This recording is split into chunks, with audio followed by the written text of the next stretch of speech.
Hello friends, welcome to crazy GK trick. SSC CGL के लिए GS की हमारी मास्टर वीडियो सीरीज चल रही है, जिसमें आज के इस वीडियो में हम जो सब्जेक्ट हमारा कंप्लीट करने वाले हैं वो है ज्योग्राफी। ज्योग्राफी से रिलेटेड हम लगभग यहाँ पर 200 इंपॉर्टेंट क्वेश्चन सॉल्व करेंगे और सारे अच्छे क्वेश्चंस मैंने लिए हैं आपके लिए जो एग्जाम में पूछे जाते हैं। बहुत सारे क्वेश्चंस आपको पीवाईक्यू मिलेंगे एंड उन पे बेस्ड एग्जामिनर आगे क्या क्वेश्चन बना सकता है वो क्वेश्चंस मैंने आज के सेशन में इंक्लूड करें। तो वीडियो बहुत ही इंपॉर्टेंट होने वाला है। 2 से 3 क्वेश्चंस हमको ज्योग्राफी से देखने को मिलते हैं। यहाँ पर मैंने पूरी कोशिश करी है कि आपको इसी लेक्चर से एग्जाम में क्वेश्चन देखने को मिल जाए। देखिए, इस सीरीज के अगर आपने प्रीवियस वीडियो नहीं देखे हैं तो आप प्रॉपर प्लेलिस्ट को फॉलो कर लीजिएगा। वहाँ पर हर सब्जेक्ट वाइज मैंने एक वीडियो दे रखा है आपको। हिस्ट्री के 3 वीडियो मैंने आपको दिए, ancient, medieval, modern and polity का भी आपको मैंने लेक्चर दे रखा है, आर्ट एंड कल्चर का लेक्चर दे रखा है। तो अगर आपने प्रीवियस वीडियो नहीं देखे हैं तो प्लेलिस्ट को फॉलो कर लीजिएगा, जिससे सिस्टमेटिक सारे सब्जेक्ट आपके अच्छे से कंप्लीट हो जाए। यहाँ पर अगर आपको इस वीडियो का पीडीएफ लेना है और जो मैं क्वेश्चंस कराने वाला हूँ इस टेस्ट की अगर आपको प्रैक्टिस करना है खुद से, तो आप मेरा एसएससी सीजीएल को लेकर जो मैंने जीएस का हमारा 100 आवर कोर्स लॉन्च किया है, 500 रुपीज़ का कोर्स है, 5 मंथ की वैलिडिटी है, आप वो एनरोल कर लीजिएगा। वहाँ पर आपको इस वीडियो का पीडीएफ एंड इसका मॉक टेस्ट भी आपको मिल जाएगा, प्रैक्टिस कर सकते हैं। तो चलिए लेक्चर को अब शुरू करते हैं और पहला क्वेश्चन लेते हैं। हॉर्मुज जल संधि स्ट्रेट निम्नलिखित में से किसको जोड़ता है? तो friends, the straight of Hormuz एक बहुत ही इंपॉर्टेंट जलमार्ग है, वाटरवे है, जो कि पर्शियन गल्फ को गल्फ ऑफ ओमान से कनेक्ट करता है। यहाँ पर फारस की खाड़ी और ओमान की खाड़ी को कनेक्ट करता है। बी आंसर बिल्कुल करेक्ट होगा। Persian Gulf Iran, Iraq, Kuwait, Saudi Arab, Bahrain, Qatar, संयुक्त अरब अमीरात और ओमान जैसे कंट्री से घिरा हुआ है, जबकि गल्फ ऑफ ओमान जो है इसकी बॉर्डर्स ईरान, ओमान, संयुक्त अरब अमीरात और पाकिस्तान से लगती हैं। ये नैरो पैसेज आगे अरेबियन सी और इंडियन ओशन तक जाता है। ग्लोबल ऑयल ट्रेड का अगर हम देखें तो लगभग 5वां हिस्सा इसी स्टेट से होकर गुजरता है। इसकी स्ट्रेटेजिक लोकेशन इसे ग्लोबल एनर्जी सिक्योरिटी के लिए एक बहुत ही क्रिटिकल चेक पॉइंट बनाती हैं। हाल ही के दिनों में अभी ईरान इजराइल का युद्ध चला है, तो उसमें काफ़ी ज़्यादा सुर्खियों में है। एग्जाम में आपसे क्वेश्चन बन सकता है। यहाँ पर बी आंसर करेक्ट होगा। अगला क्वेश्चन है, साइप्रस द्वीप राष्ट्र मुख्य रूप से किस जल निकाय में स्थित हैं? किस जल निकाय में? ईस्टर्न मेडिटेरियन सी में, पूर्वी भूमध्य सागर में। साइप्रस एक द्वीपीय देश है जो कि मुख्य रूप से ईस्टर्न मेडिटेरियन सी, पूर्वी भूमध्य सागर में स्थित हैं। देखिए, भूमध्य सागर का तीसरा सबसे बड़ा द्वीप है, आइलैंड है, सिसिली और सार्डिनिया के बाद में। यह स्थान यूरोप, एशिया और अफ्रीका के क्रॉस रोड पर होने के कारण रणनीतिक रूप से बहुत ही महत्वपूर्ण भी है। इसके उत्तर में टर्की है, पूर्व में सीरिया और लेबनान है, दक्षिण पूर्व में इजराइल है एंड दक्षिण में इजिप्ट है। अगर साइप्रस की राजधानी की बात करें हम, तो इसकी राजधानी है निकोसिया, जो पूरी दुनिया की अंतिम विभाजित राजधानी है, लास्ट डिवाइडेड कैपिटल मानी जाती है। यहाँ पर eastern Mediterranean C answer correct होगा। नेक्स्ट है, जब जनसंख्या घनत्व पॉपुलेशन डेंसिटी का विश्लेषण शुद्ध कृषित क्षेत्र से गणना करके किया जाता है, मतलब नेट कल्टिवेटेड एरिया से गणना करके किया जाता है, तो इस माप को क्या कहा जाता है? क्या कहा जाता है? फिजियोलॉजिकल डेंसिटी कहा जाता है। फिजियोलॉजिकल डेंसिटी वह माप होती है जो किसी क्षेत्र की टोटल पॉपुलेशन को उस क्षेत्र के नेट कल्टिवेटेड एरिया से विभाजित करके निकाली जाती है। ये माप ये दर्शाता है कि कृषि योग्य भूमि पर जनसंख्या का कितना दबाव है। एग्जाम्पल के तौर पर, यदि किसी देश की बहुत ही कम भूमि कृषि के उपयुक्त है, ठीक है, लेकिन वहाँ की जनसंख्या बहुत ज़्यादा है, तो ऐसे में फिजियोलॉजिकल डेंसिटी जो होगी, शारीरिक घनत्व जो होगा, ये बहुत ही हाई होगा। ये जो माप होता है विकासशील देशों में विशेष रूप से उपयोगी होता है। तो यहाँ पर physiological density D answer correct है। आगे बढ़ते हैं।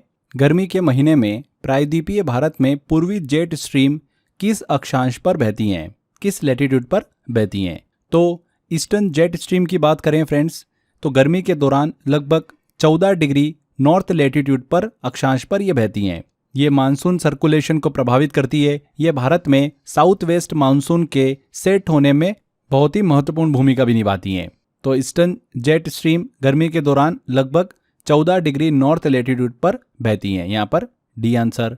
जनगणना 2011 के अनुसार ग्रामीण भारत में महिला कार्यबल भागीदारी दर किस राज्य में सबसे अधिक है? बात हो रही है maximum female workforce participation rate की। तो जनगणना 2011 की बात करें तो इसके अनुसार रूरल हिमाचल प्रदेश में महिलाओं की सबसे अधिक वर्कफोर्स पार्टिसिपेशन देखी गई है, कार्यबल भागीदारी। इसका मतलब है कि वहाँ की महिलाएं इकोनॉमिकली प्रोडक्टिव एक्टिविटीज़ में ज़्यादा भाग लेती हैं, खास करके कृषि और पशुपालन में। तो हिमाचल प्रदेश। पृथ्वी की सबसे बड़ी क्रिस्टल प्लेट कौन सी है जिसका क्षेत्रफल 103 मिलियन स्क्वायर किलोमीटर से अधिक है? तो कौन सी क्रिस्टल प्लेट है? पैसिफिक प्लेट दुनिया की सबसे बड़ी टेक्टोनिक प्लेट है जो लगभग 103 मिलियन स्क्वायर किलोमीटर क्षेत्र में फैली है। ये पूरी पैसिफिक ओशन के नीचे स्थित है। विश्व में सबसे अधिक टेक्टोनिक एक्टिविटी, भूकंपीय गतिविधियां इसी पर देखने को मिलती हैं, जैसे कि रिंग ऑफ फायर।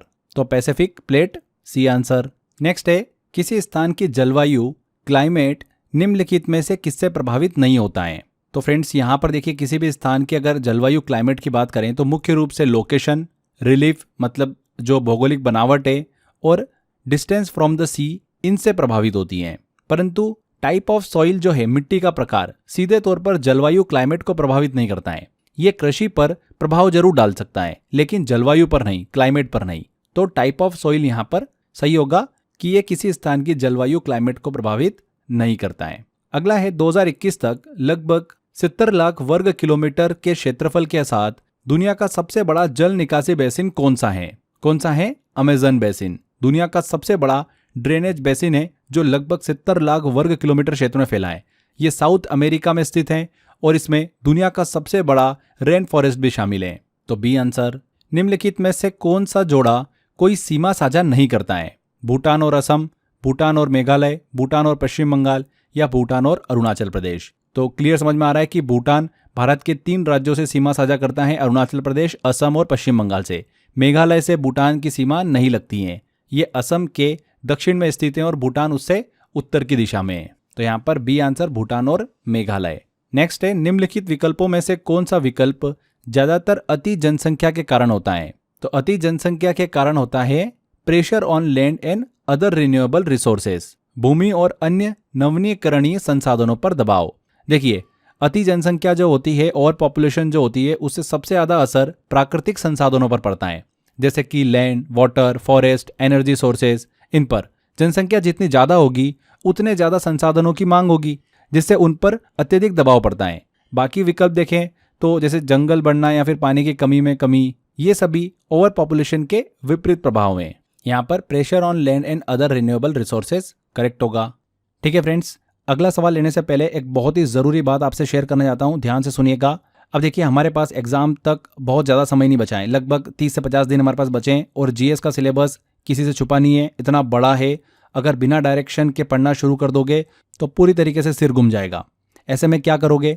ऐसे में फ्रेंड्स, जो मैंने 100 आवर जीएस का कोर्स बना रखा है वो इसी समय के लिए बनाया हुआ है कि भैया एग्जाम से जस्ट पहले हम किस तरीके से जीएस का पूरा सिलेबस कवर कर सकें, रिवीजन कर सकें।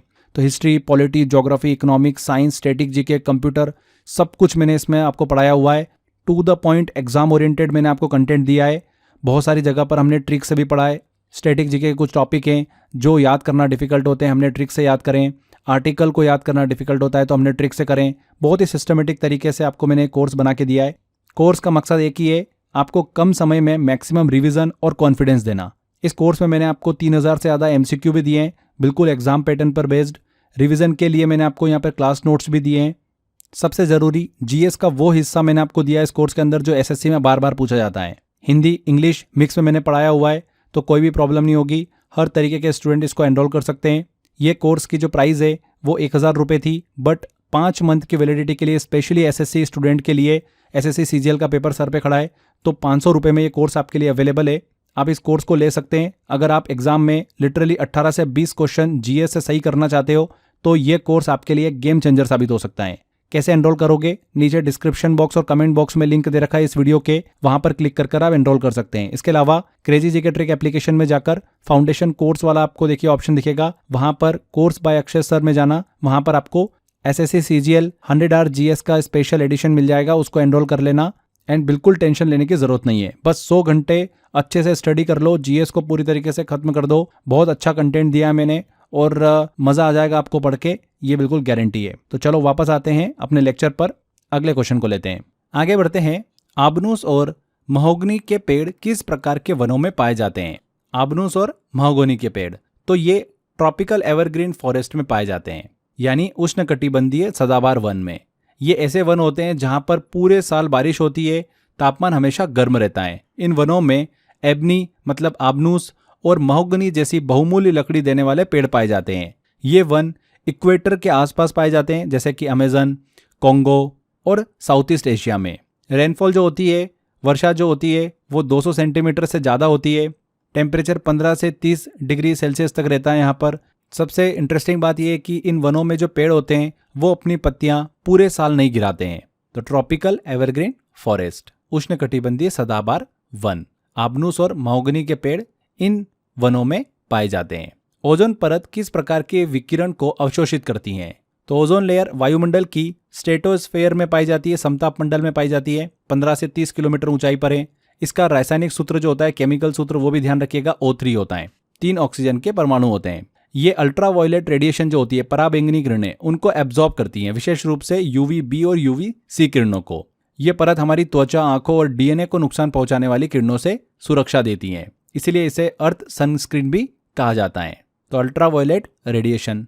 जल निकायों के संदर्भ में नीप टाइड्स कब आते हैं? तो नीप टाइड्स की बात हो रही है, ये तब बनते हैं जब सूर्य और चंद्रमा पृथ्वी के संबंध में एक दूसरे के 90 डिग्री पर होते हैं। इससे ग्रेविटेशनल पुल एक दूसरे को अपोज करता है और टाइड्स कमजोर हो जाते हैं। तो जब सूर्य और चंद्रमा एक दूसरे से समकोण पर होते हैं, 90 डिग्री पर होते हैं, तब लघु ज्वार जो होते हैं, नीप टाइड्स, वो आते हैं। अगर हम स्प्रिंग टाइड की बात करें, वृहद ज्वार की, तो ये सूर्य, चांद और पृथ्वी जब एक सीधी रेखा में होते हैं तब आते हैं। नीप टाइड्स क्वार्टर मून के समय आते हैं, पहली और अंतिम तिमाही। यहाँ पर ए आंसर सही होगा। नेक्स्ट आता है, राजस्थान के निम्नलिखित में से किस जिले में बरचान पाए जाते हैं? देखिए, बरचान रेगिस्तान में पाए जाने वाले क्रेसेंट शेप्ड रेत के टीले होते हैं। ये तब बनते हैं जब हवा एक ही दिशा में चलती है और रेत की मात्रा सीमित होती है। इनकी एक तरफ की जो स्लोप होती है, ढलान होती है, वो हल्की और दूसरी तरफ की तेज होती है। इनके 2 हॉर्न्स मतलब सींग हवा की दिशा में निकले हुए होते हैं। राजस्थान के विशेष रूप से थार डेजर्ट के जैसलमेर क्षेत्र में ये पाए जाते हैं। कहाँ पर? जैसलमेर में बरचान। आगे बढ़ते हैं।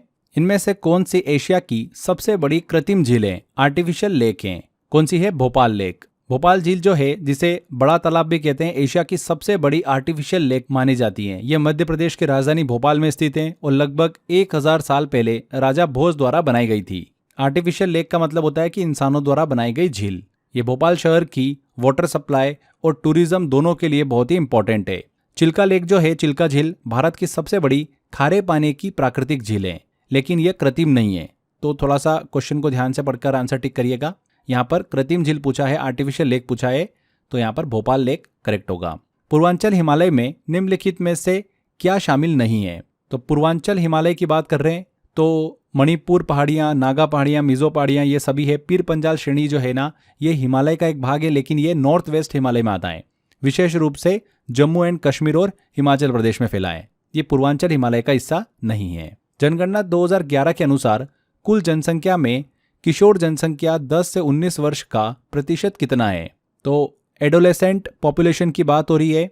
उन लोगों को कहा जाता है जिनकी उम्र 10 से 19 वर्ष के बीच होती है। जनगणना 2011 के अनुसार भारत की कुल जनसंख्या का 20.9% हिस्सा इस आयु वर्ग का है। यह आंकड़ा बताता है कि भारत में युवाओं की संख्या बहुत ही अधिक है। शिक्षा, स्वास्थ्य और रोजगार के लिए प्लानिंग में इस आंकड़े की बड़ी भूमिका होती है। ये युवा जो है, भारत का डेमोग्राफिक डिविडेंड भी कहलाता है। तो 20.9%। निम्नलिखित में से कौन सा भारत में बेरोजगारी का सबसे उपयुक्त कारण है? तो भारत में अनएम्प्लॉयमेंट का सबसे बड़ा कारण जो है ना, वो ओवर पॉपुलेशन है, अति जनसंख्या। जब लोगों की संख्या बहुत अधिक हो जाती है तो अवेलेबल जॉब्स कम पड़ जाती हैं, और यही भारत में बेरोजगारी का सबसे उपयुक्त कारण है। तो ओवर पॉपुलेशन। जैसलमेर में पाई जाने वाली जल संचयन प्रणाली की पहचान करना है। वाटर हार्वेस्टिंग सिस्टम की यहाँ पर पहचान करना है। जोहड़, खादीन, गुल्स और कुल्स। तो खादीन जो है, यह राजस्थान, विशेष रूप से जैसलमेर जिले की पारंपरिक रेन वाटर हार्वेस्टिंग सिस्टम है। इसमें बारिश का पानी खेतों में एकत्र कर एग्रीकल्चर के लिए उपयोग किया जाता है। अगर हम खादीन की बात करें तो एक बंद मैदान जैसा होता है जिसके चारों ओर बांध होते हैं। बारिश का पानी इसमें जमा हो जाता है और मिट्टी में धीरे धीरे रिसता है, जिससे फसलें उगाई जाती हैं। तो जैसलमेर में पाए जाने वाली जल संचयन प्रणाली कौन सी है इनमें से? खादीन। नेक्स्ट आता है क्वेश्चन, निम्नलिखित में से कौन सा मानव निर्मित पारिस्थितिकी तंत्र है, मैन मेड इकोसिस्टम है? कौन सा है? मछली घर, एक्वेरियम। ये एक मैन मेड इकोसिस्टम है जहां पर मछलियां, पौधे और अन्य जलीय जीव मानव द्वारा बनाए गए एक नियंत्रित वातावरण में रहते हैं। इसमें टेम्परेचर और वाटर लेवल, फूड, ऑक्सीजन, ये सभी मनुष्य द्वारा रेगुलेट किए जाते हैं। जबकि अदर ऑप्शन देखें, ग्रासलैंड, फॉरेस्ट, डेजर्ट, ये सब नेचुरल इकोसिस्टम होते हैं जिन्हें इंसान नहीं बनाता है। तो मछली घर, एक्वेरियम, सी होगा यहाँ पर ऑप्शन।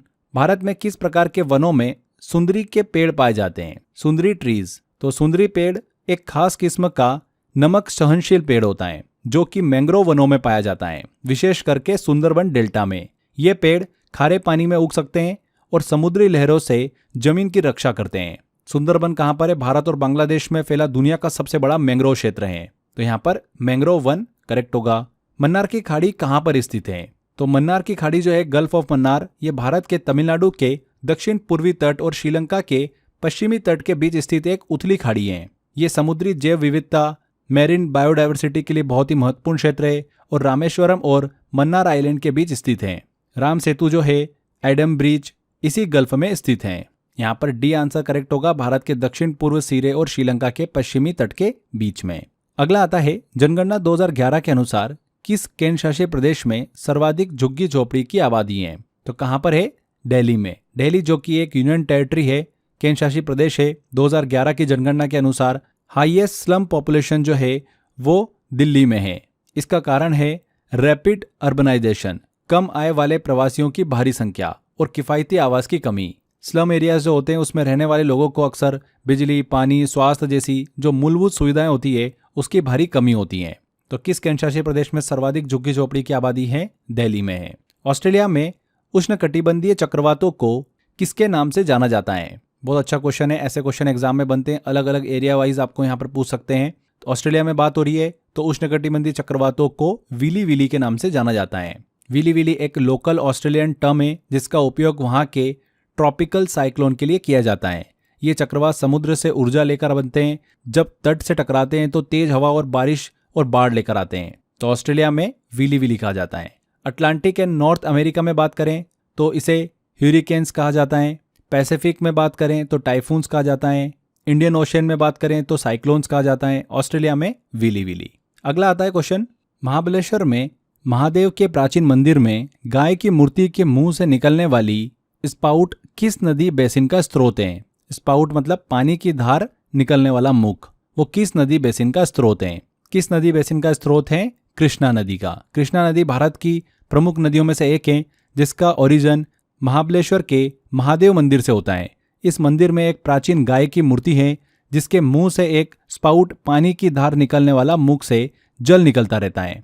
यही कृष्णा नदी का प्रारंभ माना जाता है। तो Krishna river, C answer correct होगा। गोदावरी जो है ये त्र्यंबकेश्वर नासिक से निकलती है। कावेरी, ताल कावेरी कर्नाटक से निकलती हैं। नर्मदा अमरकंटक मध्य प्रदेश से निकलती हैं।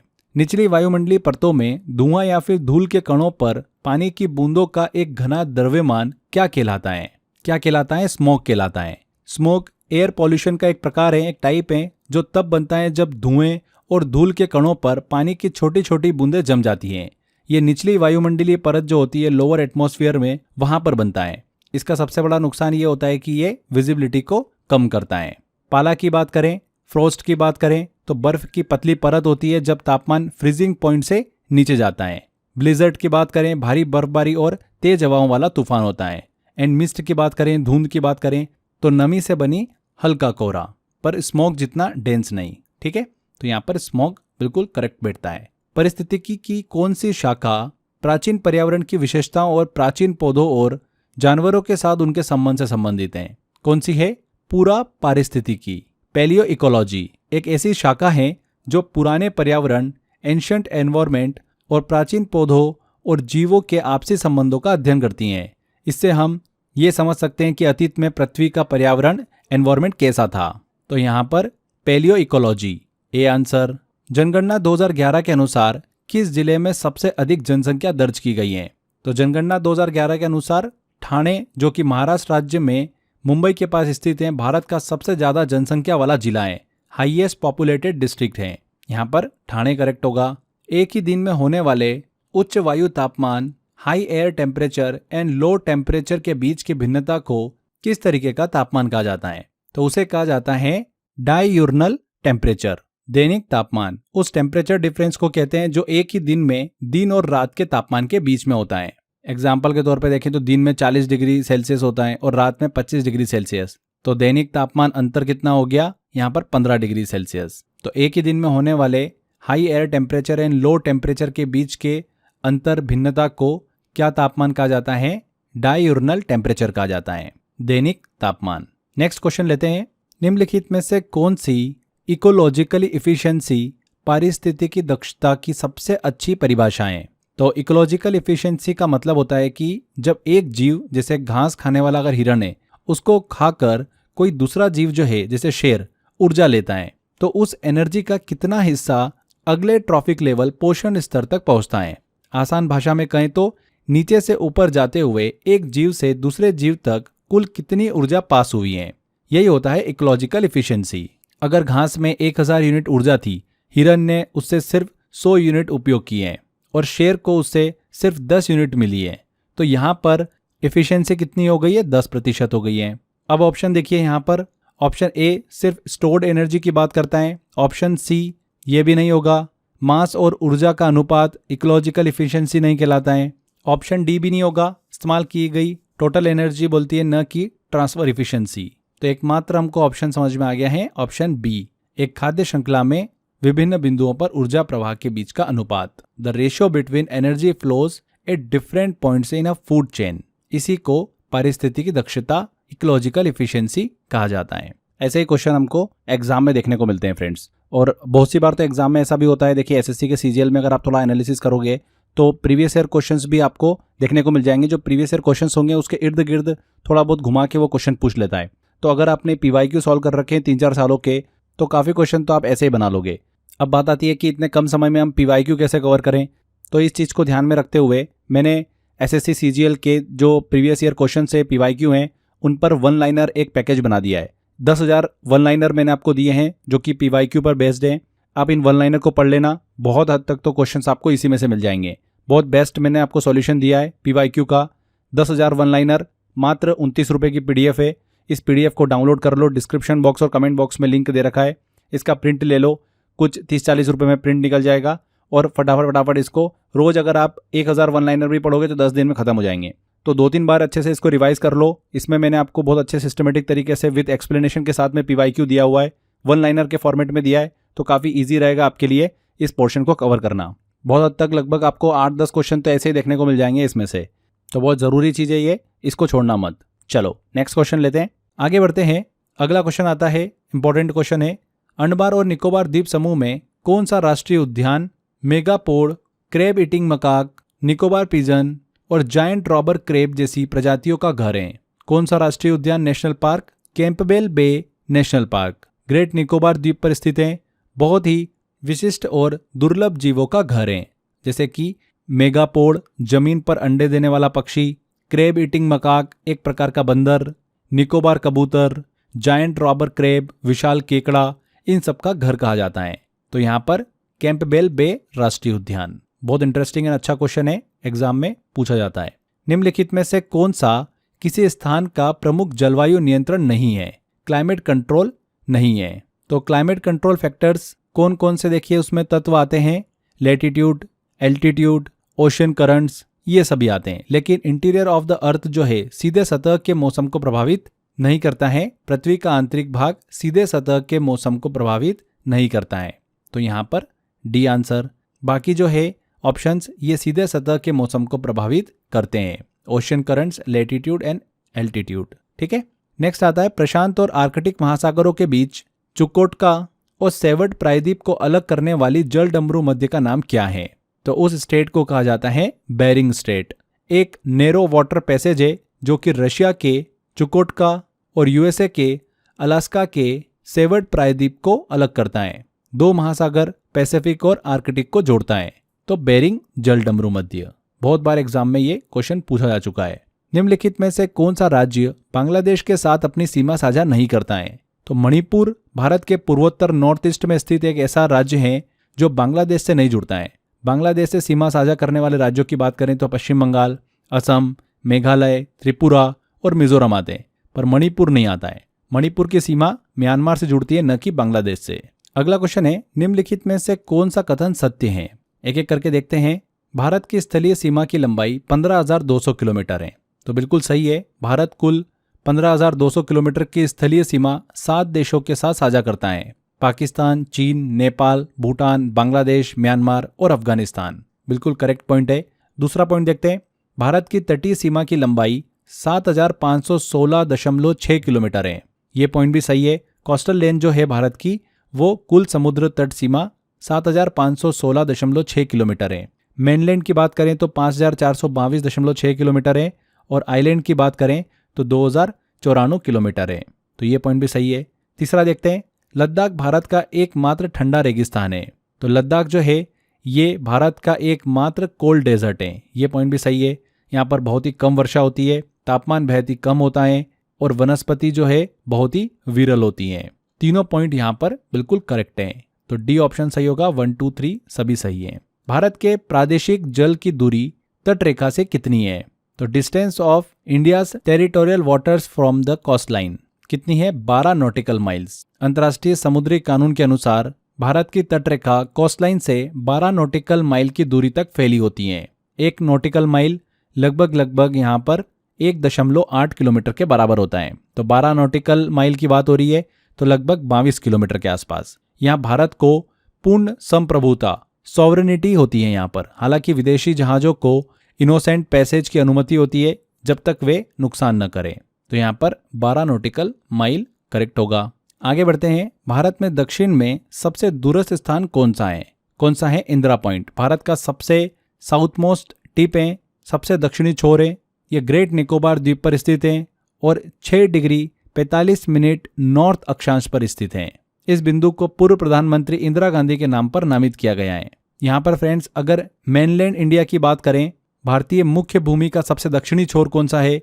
तो वो कन्याकुमारी का है, केप कॉमोरिन। तो दोनों चीजें ध्यान रखिएगा। क्वेश्चन किस तरीके से पूछा जाता है उस तरीके से हमको आंसर देना है। यहाँ पर भारत के दक्षिण में सबसे दूरस्थ स्थान की बात हो रही है, कौन सा है? तो वो है इंदिरा पॉइंट।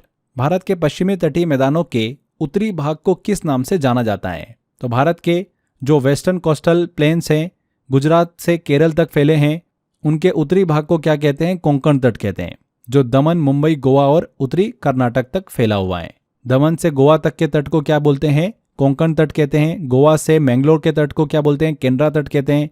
केरल क्षेत्र तक जो तट फैला हुआ उसे मालाबार तट कहते हैं। एंड पूर्वी तट का हिस्सा जो है तमिलनाडु वाला, वो कोरोमंडल तट कहलाता है। तो यहाँ पर कोंकण बिल्कुल करेक्ट आंसर होगा। भारत में कौन सा राज्य नेपाल, भूटान और चीन के साथ अपनी सीमा साझा करता है? कौन सा है? सिक्किम। भारत का एकमात्र राज्य है जो 3 देशों के साथ सीमा साझा करता है।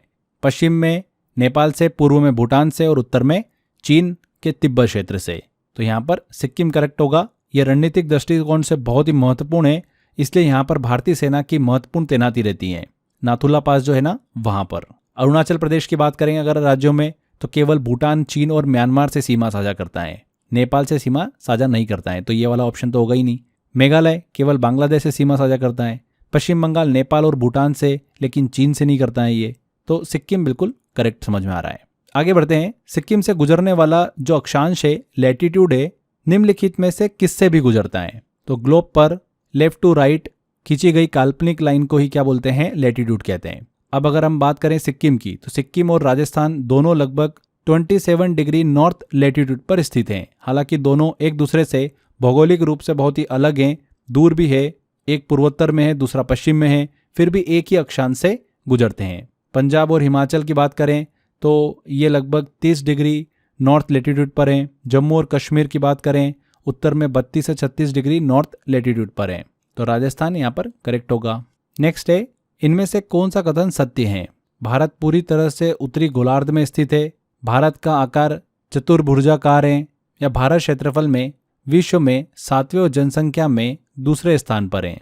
तो अगर तीनों स्टेटमेंट की बात करें फ्रेंड्स, तो यहाँ पर तीनों कथन बिल्कुल करेक्ट हैं। भारत पूरी तरह से उत्तरी गोलार्ध में स्थित है, इसका विस्तार 8 डिग्री से 37 डिग्री नॉर्थ लैटिट्यूड तक है, यानी ये पूरा उत्तर में है, दक्षिणी गोलार्ध में नहीं आता है। दूसरा, भारत का आकार चतुर्भुजाकार है, यानी इसके 4 स्पष्ट कोने, उत्तर में कश्मीर, दक्षिण में कन्याकुमारी, पूर्व में अरुणाचल प्रदेश और पश्चिम में कच्छ। नक्शे में ये थोड़ा सा झुका हुआ वर्ग जैसा दिखता है। तो ये पॉइंट भी सही है। तीसरा, भारत क्षेत्रफल में विश्व में 7वें और जनसंख्या में दूसरे स्थान पर है। तो भारत का क्षेत्रफल लगभग 32,87,000 वर्ग किलोमीटर है, जिससे यह विश्व का 7वां सबसे बड़ा देश है। जनसंख्या के मामले में भारत चीन के बाद दूसरे स्थान पर आता है। 2011 जनसंख्या रिपोर्ट को हम ध्यान में रखते हुए ये डिस्कस कर रहे हैं। हालांकि अगर हम देखें जनसंख्या के मामले में तो भारत जो है वो चीन को पार कर चुका है। यहाँ पर उपरोक्त सभी कथन सत्य होंगे, डी वाला ऑप्शन करेक्ट होगा। अगला है, कौन सा कथन सत्य है? मुख्य भूमि भारत की तटीय सीमा 7,516 किलोमीटर है। गुजरात की भारत में सबसे लंबी तटरेखा है। तमिलनाडु की तटरेखा बंगाल की खाड़ी को छूती है। तो देखिए यहाँ पर केवल 2 और 3 करेक्ट होंगे, पहला वाला बिल्कुल गलत है। क्यों गलत है? यहाँ पर देखिए मुख्य भूमि भारत की तटीय सीमा की बात हो रही है, जो कि 5,422 किलोमीटर है। मुख्य भूमि और द्वीपों दोनों को अगर मिला ले तो 7,516 किलोमीटर होती है, इसलिए पहला वाला कथन गलत है, बाकी दूसरा और तीसरा करेक्ट है। नेक्स्ट लेते हैं क्वेश्चन, ट्रांस हिमालय की सबसे खड़ी ढलान वाली पर्वत कौन सी है? कौन सी है ट्रांस हिमालय की? राकापोशी पर्वत। राकापोशी पर्वत को दुनिया की सबसे खड़ी चढ़ाई वाली पर्वतों में एक माना जाता है। ये कारकोरम रेंज में स्थित है, जो कि ट्रांस हिमालय का हिस्सा है। इसकी चढ़ाई सी लेवल से लेकर शिखर तक लगभग 5,800 मीटर है और ये लगभग सीधी दीवार जैसी हमको दिखाई देती हैं। तो राकापोशी यहाँ पर करेक्ट होगा। इनमें से कौन सा ग्लेशियर ट्रांस हिमालय का हिस्सा नहीं है? सियाचिन, हिस्पर, गंगोत्री या फिर बाल्टोरा? तो गंगोत्री ग्लेशियर जो है उत्तराखंड के गढ़वाल हिमालय में स्थित है। यह ग्रेट हिमालय रेंज का हिस्सा है, ट्रांस हिमालय का नहीं है। गंगा नदी का प्रमुख स्रोत भी है, तो गंगोत्री यहाँ पर करेक्ट होगा। निम्नलिखित में से कौन सा मध्य हिमालय का हिस्सा है? पीर पंजाल, जास्कर, धौलाधार या महाभारत? तो मध्य हिमालय, सेंट्रल हिमालय को कभी कभी हम लघु हिमालय भी कहते हैं। यह ग्रेट हिमालय और शिवालिक रेंज के बीच स्थित है। पीर पंजाल ये जम्मू और हिमाचल प्रदेश में पाया जाता है। लघु हिमालय की सबसे लंबी रेंज है। इसी में बनिहाल दर्रा भी आता है, तो ये बिल्कुल मध्य हिमालय का हिस्सा है। धौलाधार की बात करते हैं तो धौलाधार हिमाचल प्रदेश में स्थित है। इसे धारों की दीवार भी कहा जाता है, क्योंकि ये बहुत तेज ढलान वाला क्षेत्र है। ये भी लघु हिमालय का हिस्सा है। महाभारत श्रेणी की बात करें तो ये नेपाल और उसके आसपास के क्षेत्रों में पाई जाती हैं। लघु हिमालय की मुख्य विशेषताओं में से एक है, तो महाभारत भी है। जास्कर की बात करें तो ये ट्रांस हिमालय का हिस्सा है, जो कि ग्रेट हिमालय से भी उत्तर की ओर होता है, इसीलिए यह मध्य हिमालय में नहीं आता है। तो जास्कर को छोड़कर बाकी सभी मध्य हिमालय के हिस्से हैं। तो पीर पंजाल, धौलाधार एंड महाभारत। तो 1, 3 और 4 जो कि सी वाले ऑप्शन में दे रखा है, सी ऑप्शन करेक्ट होगा। निम्नलिखित में से कौन सा दर्रा उत्तराखंड में स्थित है? तो कौन सा दर्रा उत्तराखंड में स्थित है? लिपुलेख दर्रा। उत्तराखंड के पिथौरागढ़ जिले में स्थित है। ये दर्रा भारत, नेपाल और चीन के ट्राई जंक्शन पर स्थित है। 5,200 मीटर की ऊंचाई पर स्थित है। इसे कैलाश मानसरोवर यात्रा के लिए प्रवेश द्वार भी माना जाता है। तो लिपुलेख। जेलेपला की बात करें तो सिक्किम में है। नाथुला की बात करें तो ये सिक्किम में है। शिपकिला की बात करें तो ये हिमाचल प्रदेश में है। B answer. जम्मू को श्रीनगर से कौन जोड़ता है? तो जम्मू को श्रीनगर से जोड़ता है बनिहाल दर्रा, बनिहाल पास। एक महत्वपूर्ण दर्रा है, पीर पंजाल रेंज में स्थित है। यहाँ से राष्ट्रीय राजमार्ग NH-44 गुजरता है। इसी दर्रे में बना है प्रसिद्ध जवाहर सुरंग, जो कि 1956 में बनाई गई थी। जोजिला जो है ये श्रीनगर और लेह को जोड़ता है, जम्मू को नहीं जोड़ता है। जेलेपला और नाथुला की बात करें, दोनों सिक्किम में, जम्मू कश्मीर से इसका कोई संबंध नहीं है। तो बनिहाल दर्रा करेक्ट होगा। आगे बढ़ते हैं। भारत में सबसे ऊंचा दर्रा कौन सा है? तो भारत में सबसे ऊंचा दर्रा कौन सा है? उमलिंगला दर्रा। भारत ही नहीं बल्कि दुनिया का सबसे ऊंचा मोटरेबल पास माना जाता है। मोटर चलने योग्य दर्रा ये लद्दाख में स्थित है। इसकी ऊंचाई 5,882 मीटर यानी लगभग 19,000 फीट के आसपास है। रणनीतिक दृष्टिकोण से बहुत ही महत्वपूर्ण है, क्योंकि यह सेना की आवाजाही और सीमा चौकियों तक पहुंचने में मदद करता है। इससे पहले सबसे ऊंचे मोटरेबल पास का खिताब जो था वो खारदुंगला दर्रे को था, लेकिन अब उमलिंगला उससे भी ऊपर है। तो यहाँ पर ए आंसर होगा। बुग्याल और पयाल क्या है? तो ये क्या है? उत्तराखंड के घास के मैदान है। बुग्याल और पयाल उत्तराखंड के ऊंचाई वाले क्षेत्रों में पाए जाने वाले अल्पाइन घास के मैदान है, ग्रासलैंड्स हैं। ये मैदान लगभग 3,000 से 4,000 मीटर की ऊंचाई पर होते हैं, यानी बहुत ही ऊपर पहाड़ों में होते हैं। गर्मियों में जब बर्फ पिघलती है तो ये क्षेत्र हरे भरे मैदानों में बदल जाते हैं। अलग अलग तरीके की यहाँ पर फूलों की जो स्पीशीज़ है, प्रजातियाँ हैं, वो भी पाई जाती है। ट्रैकिंग और पर्यटन के लिए भी बहुत ज़्यादा प्रसिद्ध हैं। तो उत्तराखंड के घास के मैदान। नेक्स्ट है सूची 1 को सूची 2 से मिलान करना है, जनजाति को उनके निवास स्थान से। तो जौनसारी की अगर हम बात करें तो ये जनजाति उत्तराखंड के जोनसार बाबर क्षेत्र में पाई जाती है जो कि पहाड़ी जीवन शैली के लिए प्रसिद्ध है। तो यहाँ पर जोनसारी कनेक्ट होगा उत्तराखंड से। संथाल की बात करेंगे तो ये भारत की प्रमुख आदिवासी जनजातियों ट्राइबल कम्युनिस्ट में से एक है। मुख्यतः झारखंड, बंगाल और ओडिशा में रहती हैं। तो यहाँ पर झारखंड से कनेक्ट होगी। भील की बात करें तो ये मध्य प्रदेश, राजस्थान, गुजरात के जंगलों और पहाड़ों में पाई जाती हैं। इन्हें भारत के आदिवासी धनुर्धर भी कहा जाता है, आर्चर्स भी कहा जाता है। तो मध्य प्रदेश से कनेक्ट होगी। लेप्चा की बात करें तो ये सिक्किम और दार्जिलिंग के आसपास के क्षेत्र में निवास करती हैं। तो डी वाला हमारा सिक्किम से कनेक्ट होगा। तो जो यहाँ पर सीक्वेंस बना वो बना 3, 1, 2 और 4। बी वाला ऑप्शन करेक्ट होगा। नेक्स्ट आता है क्वेश्चन, नंदा देवी जो कि उत्तराखंड में स्थित बायोस्फीयर रिजर्व है, इसे किस वर्ष यूनेस्को में शामिल किया गया था? नंदा देवी बायोस्फीयर रिजर्व उत्तराखंड राज्य में स्थित भारत के सबसे प्रसिद्ध बायोस्फीयर रिजर्व में से एक है। 2004 में इसे यूनेस्को की world network of biosphere reserve में शामिल किया गया था। यह क्षेत्र हिमालय की दुर्लभ वनस्पतियों और जीव जंतुओं का संरक्षण करता है। नंदा देवी राष्ट्रीय उद्यान और फूलों की घाटी दोनों ही इस बायोस्फीयर रिजर्व का हिस्सा हैं। 2004 ए आंसर। भारत का सबसे बड़ा टाइगर रिजर्व कौन सा है जिसका क्षेत्रफल 2595 वर्ग किलोमीटर है? तो फ्रेंड्स, भारत का सबसे बड़ा tiger reserve Nagarjuna Sagar Srisailam tiger reserve है। ये आंध्र प्रदेश और तेलंगाना राज्य में फैला हुआ है। इसका कुल क्षेत्रफल लगभग 2595 वर्ग किलोमीटर है। यह रिजर्व घने जंगल, पहाड़ और वन्य जीवों की विविधता के लिए प्रसिद्ध है। टाइगर, लेपर्ड, बियर, सांबर और कई प्रजातियों के पक्षी भी पाए जाते हैं। कौन सा सबसे बड़ा टाइगर रिजर्व है भारत का? Nagarjuna Sagar Srisailam tiger reserve. अगला क्वेश्चन है, भारत का सबसे छोटा tiger reserve orang tiger reserve किस राज्य में स्थित है? तो सबसे छोटा tiger reserve orang tiger reserve Assam राज्य में स्थित है। इसका क्षेत्रफल लगभग 78 वर्ग किलोमीटर है। इस रिजर्व को मिनी काजीरंगा भी कहा जाता है क्योंकि यहाँ काजीरंगा की तरह ही कई अन्य जीव भी पाए जाते हैं। ब्रह्मपुत्र नदी के उत्तरी किनारे पर स्थित है। यहाँ पर रॉयल बंगाल टाइगर, गेंडा, हाथी, कई पक्षी प्रजातियां भी देखने को मिलती है। तो असम यहाँ पर करेक्ट आंसर है। कौन सा नेशनल पार्क हिम तेंदुओं के लिए प्रसिद्ध नेशनल पार्क है? हेमिस नेशनल पार्क जो है ये भारत का एक प्रसिद्ध राष्ट्रीय उद्यान है जो हिम तेंदुओं के लिए जाना जाता है, स्नो लेपर्ड्स के लिए। यह लद्दाख में स्थित है। भारत का सबसे ऊंचाई पर स्थित राष्ट्रीय उद्यान। अगला क्वेश्चन आता है, भारत का सबसे पुराना राष्ट्रीय पार्क कौन सा है? तो भारत का सबसे पुराना राष्ट्रीय उद्यान जिम कॉर्बेट नेशनल पार्क है। इसकी स्थापना 1936 में हेली नेशनल पार्क के नाम से हुई थी। स्वतंत्रता के बाद इसका नाम बदलकर जिम कॉर्बेट रखा गया। उत्तराखंड राज्य के नैनीताल जिले में स्थित है। D answer. निम्नलिखित 2 कॉलमों में सही का मिलान करें।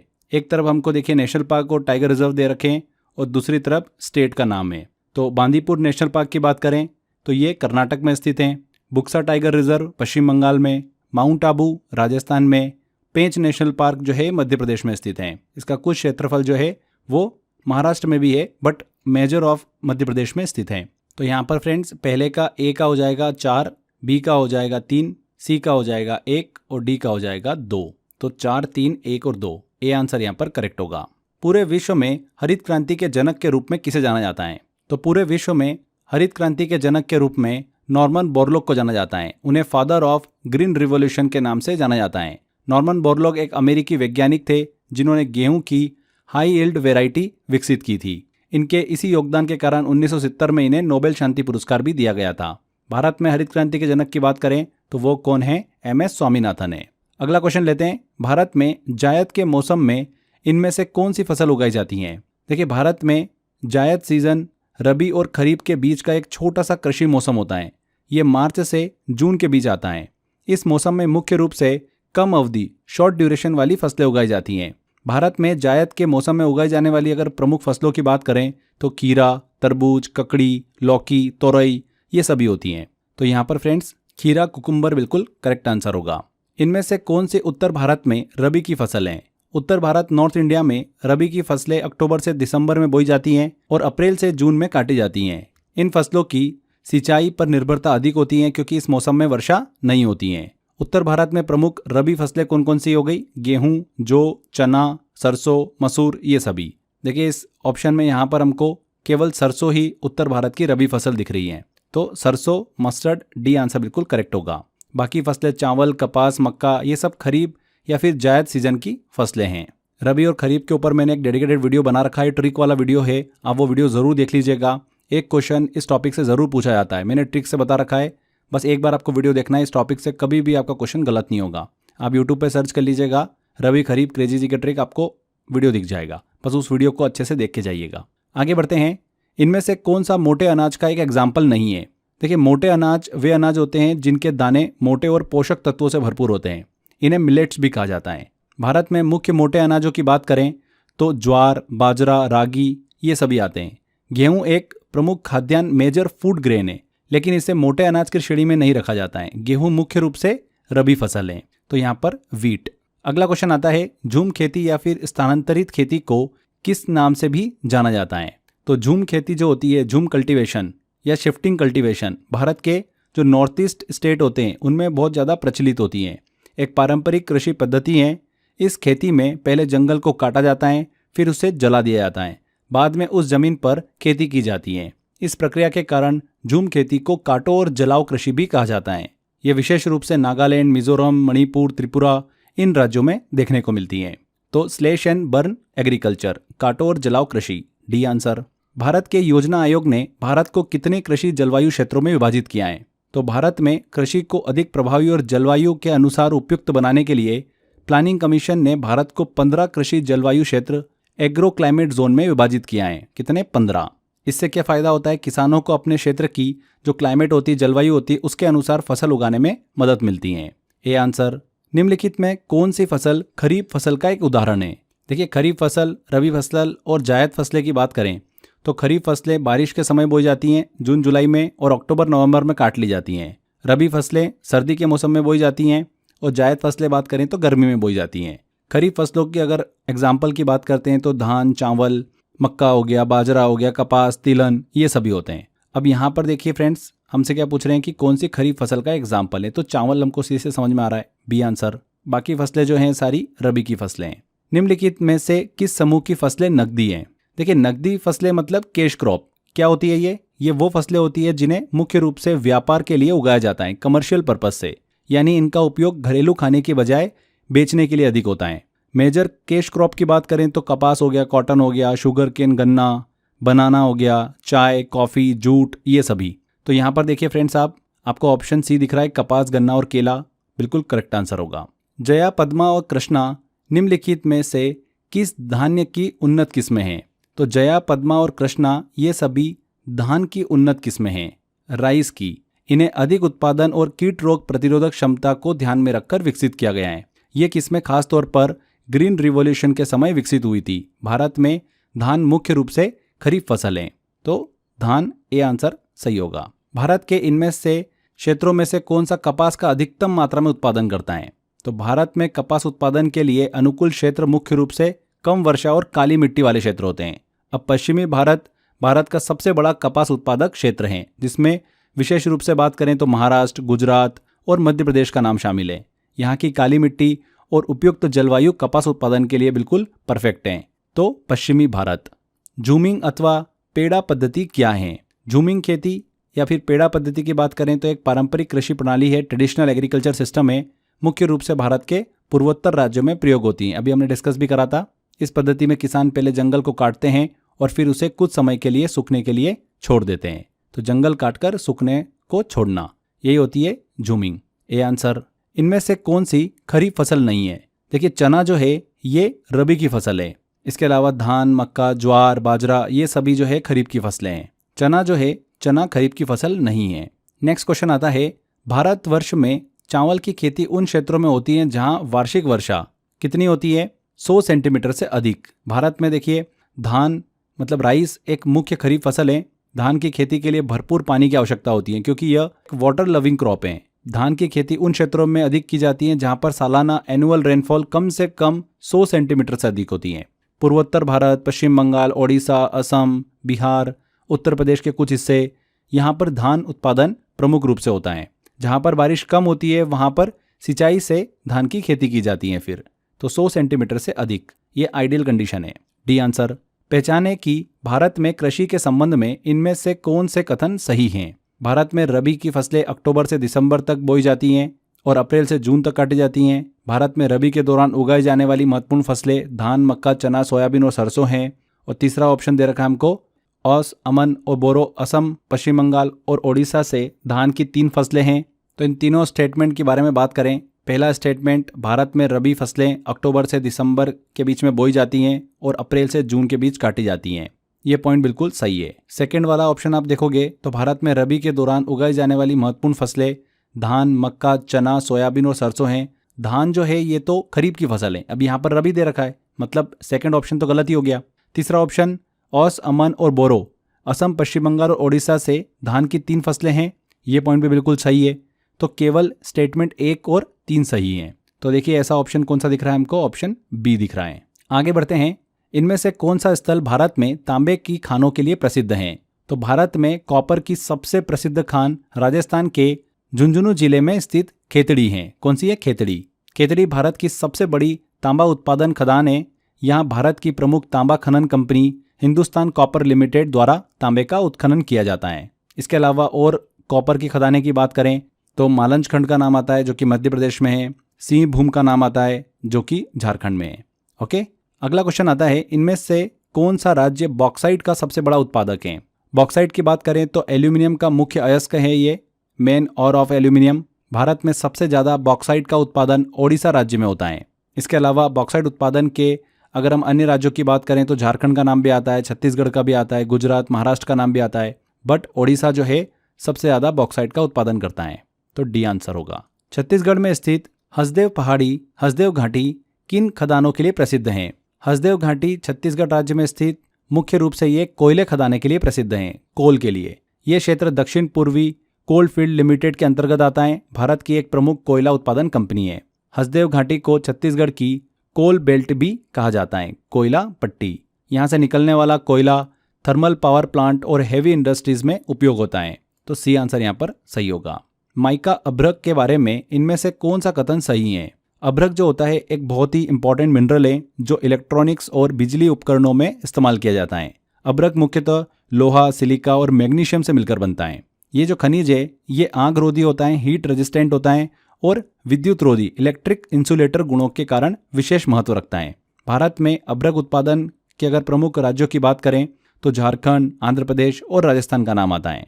तो यहाँ पर देखिए ए आंसर जो है वो बिल्कुल सही होगा, लोहा, सिलिका और मैग्नीशियम से मिलकर बना हुआ होता है। अगला क्वेश्चन देखते हैं, इनमें से कौन सी भारतीय खदान दुनिया की सबसे बड़ी यूरेनियम खदानों में से एक है? तो तुमलापल्ली खदान जो है ना, ये आंध्र प्रदेश राज्य के कडप्पा जिले में स्थित है। ये खदान भारत ही नहीं बल्कि विश्व की सबसे बड़ी यूरेनियम खदानों में से एक मानी जाती है। इस खदान की खोज 2007 में हुई थी। यूरेनियम का भंडार लगभग 1.5 लाख टन से अधिक का आंका गया है यहाँ पर। भारत में यूरेनियम के अन्य प्रमुख खदानों की बात करें तो जादूगोड़ा की खदान है, झारखंड में स्थित है ये। नरवा पहर की खदान, ये भी झारखंड में स्थित है। भतीन खदान, ये भी झारखंड में है। ठीक है, तो ये ध्यान रखिएगा। दुनिया की सबसे बड़ी यूरेनियम खदानों में से एक तुमलापल्ली खदान कहाँ पर स्थित है? आंध्र प्रदेश में स्थित है। नेक्स्ट क्वेश्चन आता है, बांग्लादेश में प्रवेश करने के बाद नदी को निचले मार्ग में जमुना नदी के रूप में जाना जाता है। कौन सी नदी है वो? तो ब्रह्मपुत्र नदी भारत के असम राज्य से बांग्लादेश में प्रवेश करती है। बांग्लादेश में प्रवेश करने के बाद इस नदी को जमुना नदी के नाम से जाना जाता है। भारत में इसे ब्रह्मपुत्र और तिब्बत में इसे सांगपो के नाम से जाना जाता है। जमुना नदी आगे जाकर गंगा नदी से मिलती है और फिर यह संयुक्त रूप से पद्मा के नाम से जानी जाती हैं। यहाँ पर ब्रह्मपुत्र बिल्कुल करेक्ट आंसर है। अगला क्वेश्चन आता है, इनमें से कौन सी सिंधु नदी की सहायक नदी नहीं है? इंडस रिवर की जो प्रमुख सहायक नदियां हैं, ट्रिब्यूटरीज है, उनमें नाम आता है झेलम का, चिनाब का, रावी का, ब्यास का और सतलज का। ये सभी नदियां पंजाब क्षेत्र से होकर बहती हैं और आगे जाकर सिंधु नदी में मिलती हैं। लेकिन गोमती नदी जो है ये गंगा नदी की सहायक नदी है, उत्तर प्रदेश राज्य में बहती हैं, इसलिए गोमती नदी सिंधु नदी की सहायक नदी यहाँ पर नहीं है। C answer. इनमें से कौन सा किला चेनाब नदी के किनारे बना हुआ है? अखनूर का किला जो है फ्रेंड्स जम्मू कश्मीर के अखनूर क्षेत्र में स्थित है। ये किला चिनाब नदी के किनारे बना हुआ है। इस किले का ऐतिहासिक महत्व है। ये जम्मू शहर से लगभग 28 किलोमीटर दूर है।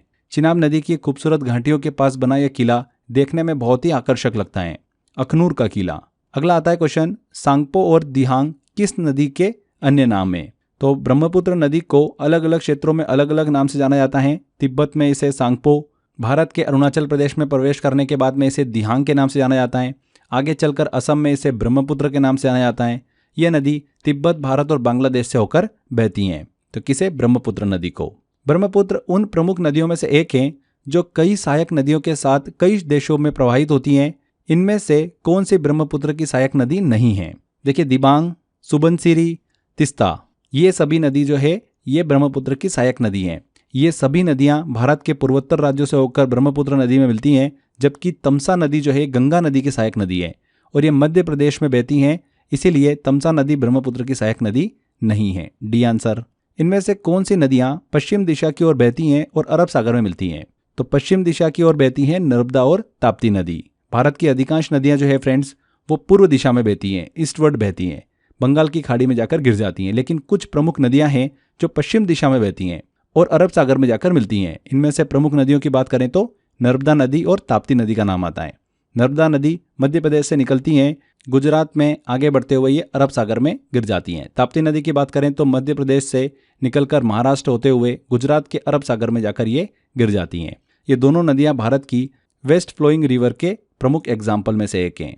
अगला क्वेश्चन आता है, इनमें से कौन सी नदी अंडमान और निकोबार द्वीप समूह में बहती है? काफी इंपॉर्टेंट क्वेश्चन है। भारत के अंडमान और निकोबार द्वीप समूह में बहने वाली प्रमुख नदियों की बात करें तो कल्पोंग नदी है। कौन सी नदी? कल्पोंग नदी। ये नदी उत्तर अंडमान में बहती हैं और ये अंडमान निकोबार द्वीप समूह की सबसे बड़ी नदी है। कौन सी? कल्पोंग नदी। इसकी लंबाई लगभग 35 किलोमीटर है। इसे वहां के जीवन और जल स्रोत वाटर सोर्स के लिए बहुत ही महत्वपूर्ण माना जाता है। कल्पोंग, सी आंसर। मेची नदी किस नदी की सहायक नदी है? मेची नदी की बात करें तो गंगा नदी की जो सहायक नदी है महानंदा नदी, उसकी एक महत्वपूर्ण ट्रिब्यूटरी है। किसकी? महानंदा की। ये नदी नेपाल से निकलती हैं और भारत के बिहार राज्य में प्रवेश करती हैं। इसके बाद यह महानंदा नदी में मिल जाती हैं।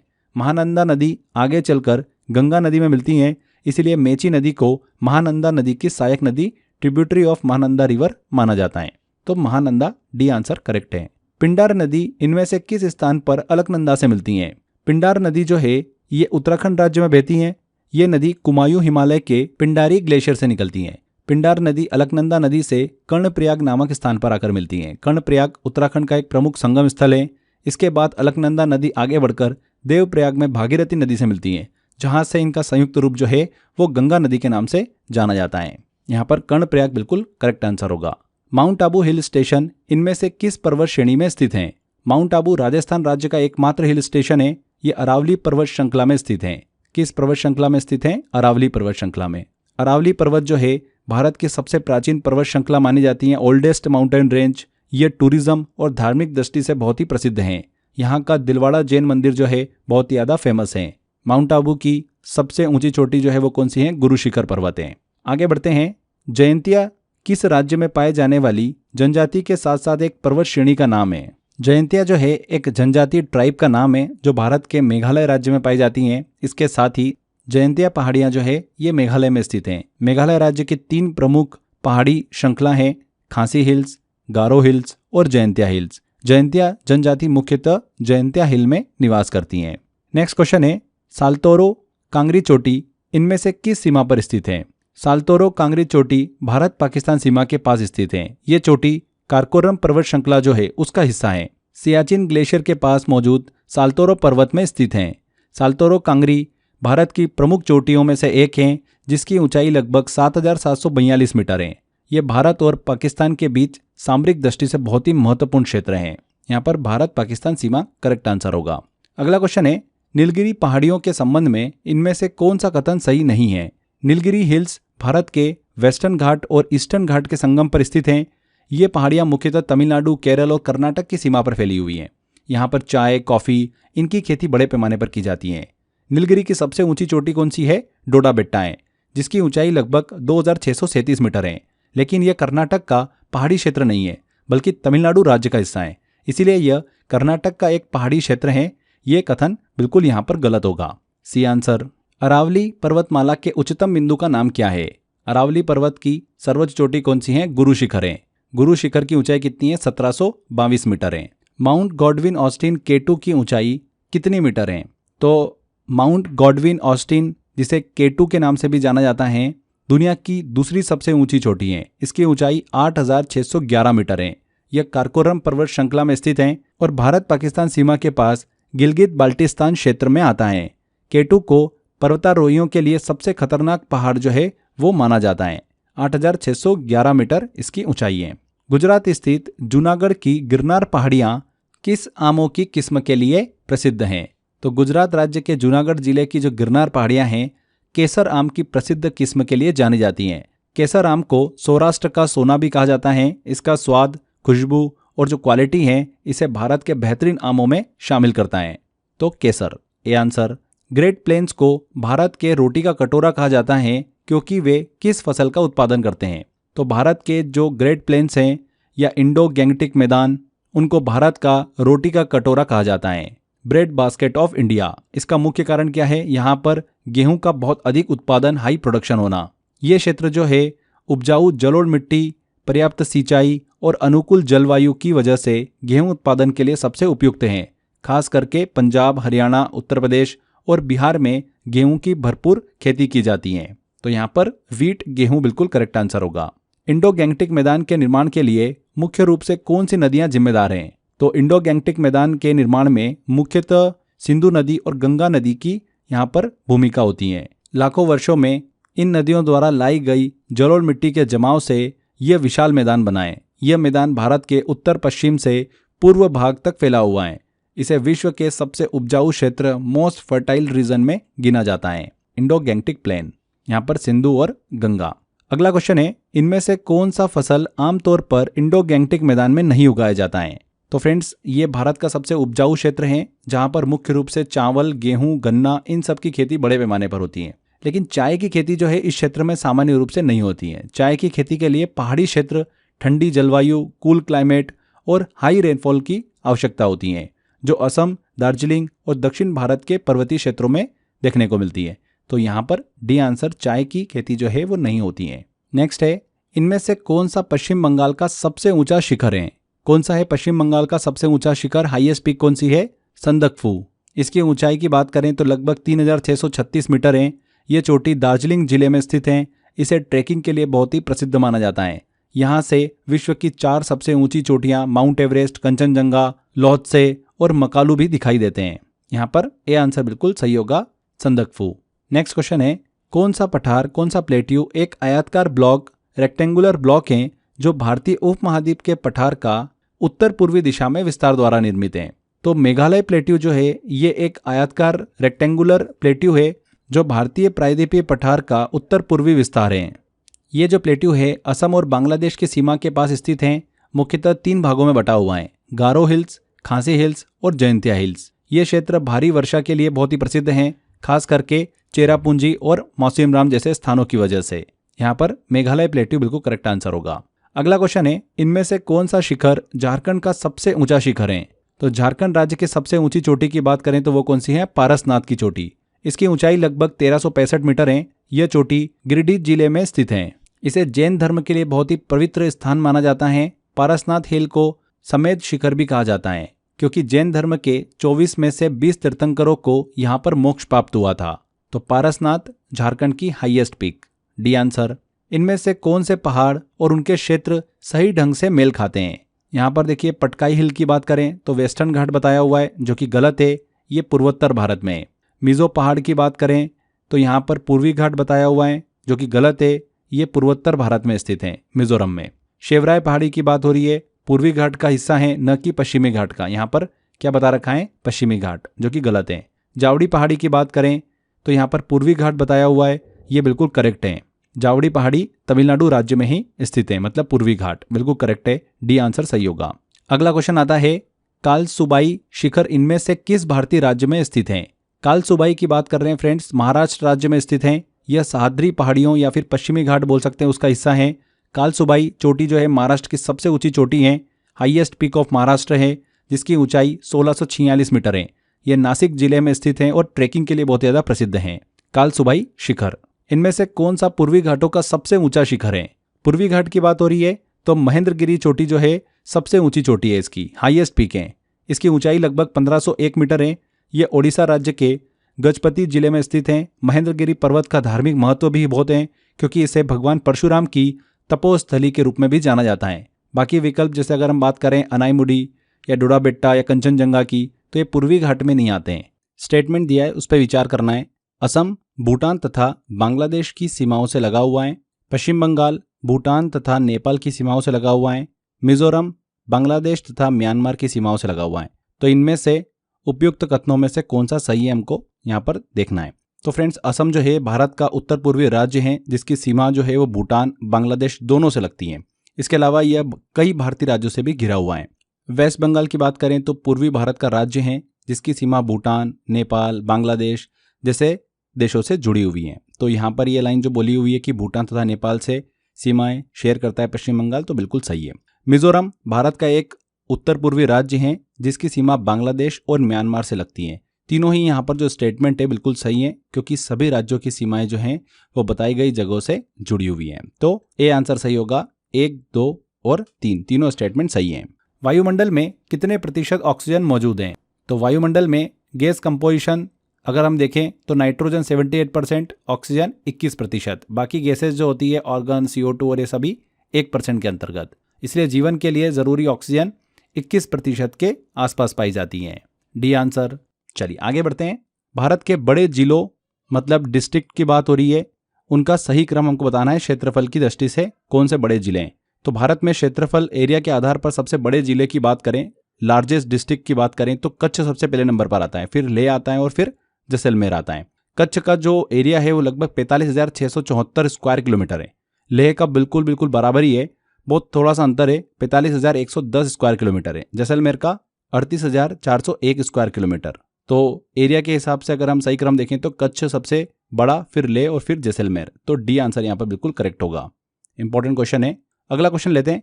भारत के इन राज्यों के समूह में से कौन सा समूह पाकिस्तान से सीमा बनाता है? तो यहाँ पर देखिए अलग अलग हमको राज्य दे रखे हैं।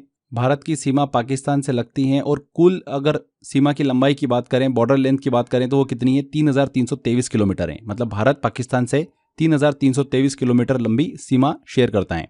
भारत के 3 राज्य पाकिस्तान के साथ सीमा शेयर करते हैं और 2 यूनियन टेरिटरी, पंजाब, राजस्थान और गुजरात, ये 3 राज्य हैं जो पाकिस्तान के साथ में बॉर्डर शेयर करते हैं। वहीं 2 यूटी है, जम्मू कश्मीर और लद्दाख, जो पाकिस्तान के साथ में सीमा साझा करते हैं। ध्यान रखिएगा, 3 स्टेट और 2 यूनियन टेरिटरी। पहले ये आंकड़ा ऐसा हुआ करता था कि 4 भारत के राज्य जो है वो सीमा साझा करते थे, बट जम्मू कश्मीर और लद्दाख 2 यूटी बनने के बाद से फिर आंकड़े थोड़े से चेंज हो चुके हैं। हिमाचल प्रदेश और हरियाणा, इन राज्यों की सीमा पाकिस्तान से नहीं लगती है। जब भी आपको ऑप्शन में दिखे क्लियर समझ जाइएगा। तो यहाँ पर देखिए जहाँ पर भी आपको हरियाणा और हिमाचल प्रदेश दिख रहा है मतलब वो आंसर हो ही नहीं सकता हमारा। तो बी आंसर देखिए, पंजाब, जम्मू कश्मीर, राजस्थान एंड गुजरात, बिल्कुल सही, बी आंसर करेक्ट होगा। भारत की तटरेखा की कुल लंबाई कितनी है? तो भारत की अगर कोस्ट लाइन की बात करें तो बहुत लंबी है, जो अरब सागर और बंगाल की खाड़ी के बीच में फैली हुई है। भारत की तटरेखा की कुल लंबाई टोटल लेंथ 7,516 किलोमीटर है। 2 भाग इसमें शामिल हैं। एक है मेनलैंड कोस्ट लाइन जो कि 6,100 किलोमीटर की है, दूसरा है आइलैंड कोस्ट लाइन जो कि 1,416 किलोमीटर है। यह तटरेखा भारत के 9 तटीय राज्य कोस्ट लाइन स्टेट हैं और 2 द्वीप समूह है, अंडमान निकोबार और लक्षद्वीप, इनमें फैली हुई है। ठीक है, तो यहाँ पर 7,516 किलोमीटर, बी आंसर। अगला क्वेश्चन है, इन द्वीपों के युग्मों में से मतलब जो पेयर दे रखे हैं उनमें कौन सा 10 डिग्री चैनल द्वारा अलग किया जाता है? तो 10 डिग्री चैनल जो है वो अलग करता है अंडमान एंड निकोबार को। बंगाल की खाड़ी में स्थित एक वाटर चैनल है, जल डमरू मध्य है, जो कि भारत के 2 द्वीप समूह जो हैं अंडमान और निकोबार, इनको अलग करता है। यह चैनल अंडमान द्वीप समूह को नॉर्थ और निकोबार द्वीप समूह को दक्षिण में स्थित करता है। इसका नाम जो है 10 डिग्री नॉर्थ लैटिट्यूड के आधार पर रखा गया है। ये जो चैनल है ना, ये सी ट्रांसपोर्ट और सिक्योरिटी की पॉइंट ऑफ व्यू से बहुत ज़्यादा इंपॉर्टेंट है। ए आंसर करेक्ट होगा। आगे बढ़ते हैं। जम्मू कश्मीर और लद्दाख को वर्तमान स्वरूप कब दिया गया है? कब दिया गया है फ्रेंड्स? भारत सरकार ने 5 अगस्त 2019 को संविधान की धारा 370 आर्टिकल 370 को हटाने का निर्णय लिया था, जिससे जम्मू कश्मीर का विशेष दर्जा जो है वो समाप्त हुआ। इसके बाद 31 अक्टूबर 2019 को जम्मू कश्मीर और लद्दाख 2 अलग अलग केंद्र शासित प्रदेश यूनियन टेरिटरी के रूप में प्रेजेंट फॉर्म जो है उनको दिया गया। जम्मू कश्मीर की राजधानी श्रीनगर और जम्मू को बनाया गया, जबकि लद्दाख की राजधानी लेह और कारगिल है। यहाँ पर 31 अक्टूबर 2019। आगे बढ़ते हैं। भारत के कितने राज्य समुद्र के किनारे पर स्थित हैं? तो भारत के कुल 9 राज्य जो है वो समुद्र तट से लगे हुए हैं। ये सभी राज्य अरब सागर और बंगाल की खाड़ी से जुड़े हुए हैं। भारत की कुल तटरेखा कितनी है? 7,516 किलोमीटर, अभी हमने डिस्कस करा, जिसमें मेनलैंड की तटरेखा कितनी है? मुख्य भूमि की तटरेखा है 6,100 किलोमीटर। ये जो 9 तटीय राज्य हैं, कोस्टल स्टेट्स हैं, वो कौन कौन से हैं? गुजरात, महाराष्ट्र, गोवा, कर्नाटक, केरल, तमिलनाडु, आंध्र प्रदेश, ओडिशा और पश्चिम बंगाल। इनमें सबसे कम अगर तटरेखा देखें तो 160 किलोमीटर की गोवा की है, और सबसे ज़्यादा कोस्टलाइन वाला जो स्टेट है वो कौन सा है? गुजरात है, 1214 किलोमीटर यहाँ पर तटरेखाएं।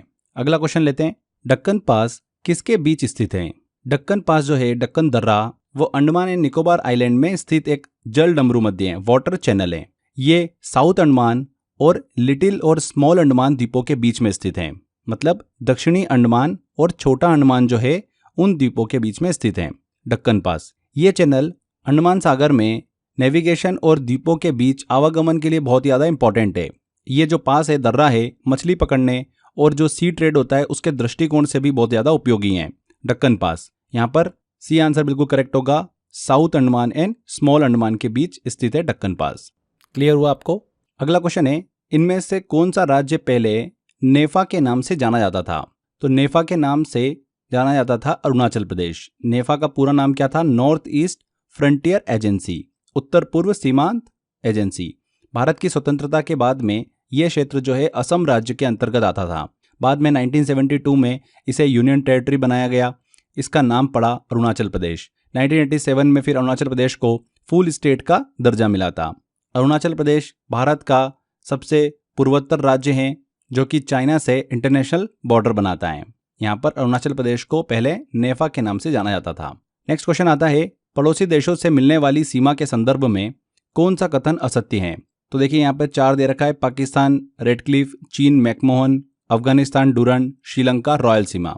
तो भारत की सीमाएं जो है कई देशों से लगती हैं और इनके बीच ऐतिहासिक सीमा रेखाएं जो है बाउंड्री लाइंस वो निर्धारित हैं। पाकिस्तान के साथ में रेडक्लिफ रेखा है, 1947 में निर्धारित हुई। चीन के साथ मैकमोहन रेखा, अफगानिस्तान के साथ में डूरन रेखा। लेकिन भारत और श्रीलंका के बीच में कोई भी सीमा रेखा बॉर्डर लाइन नहीं है।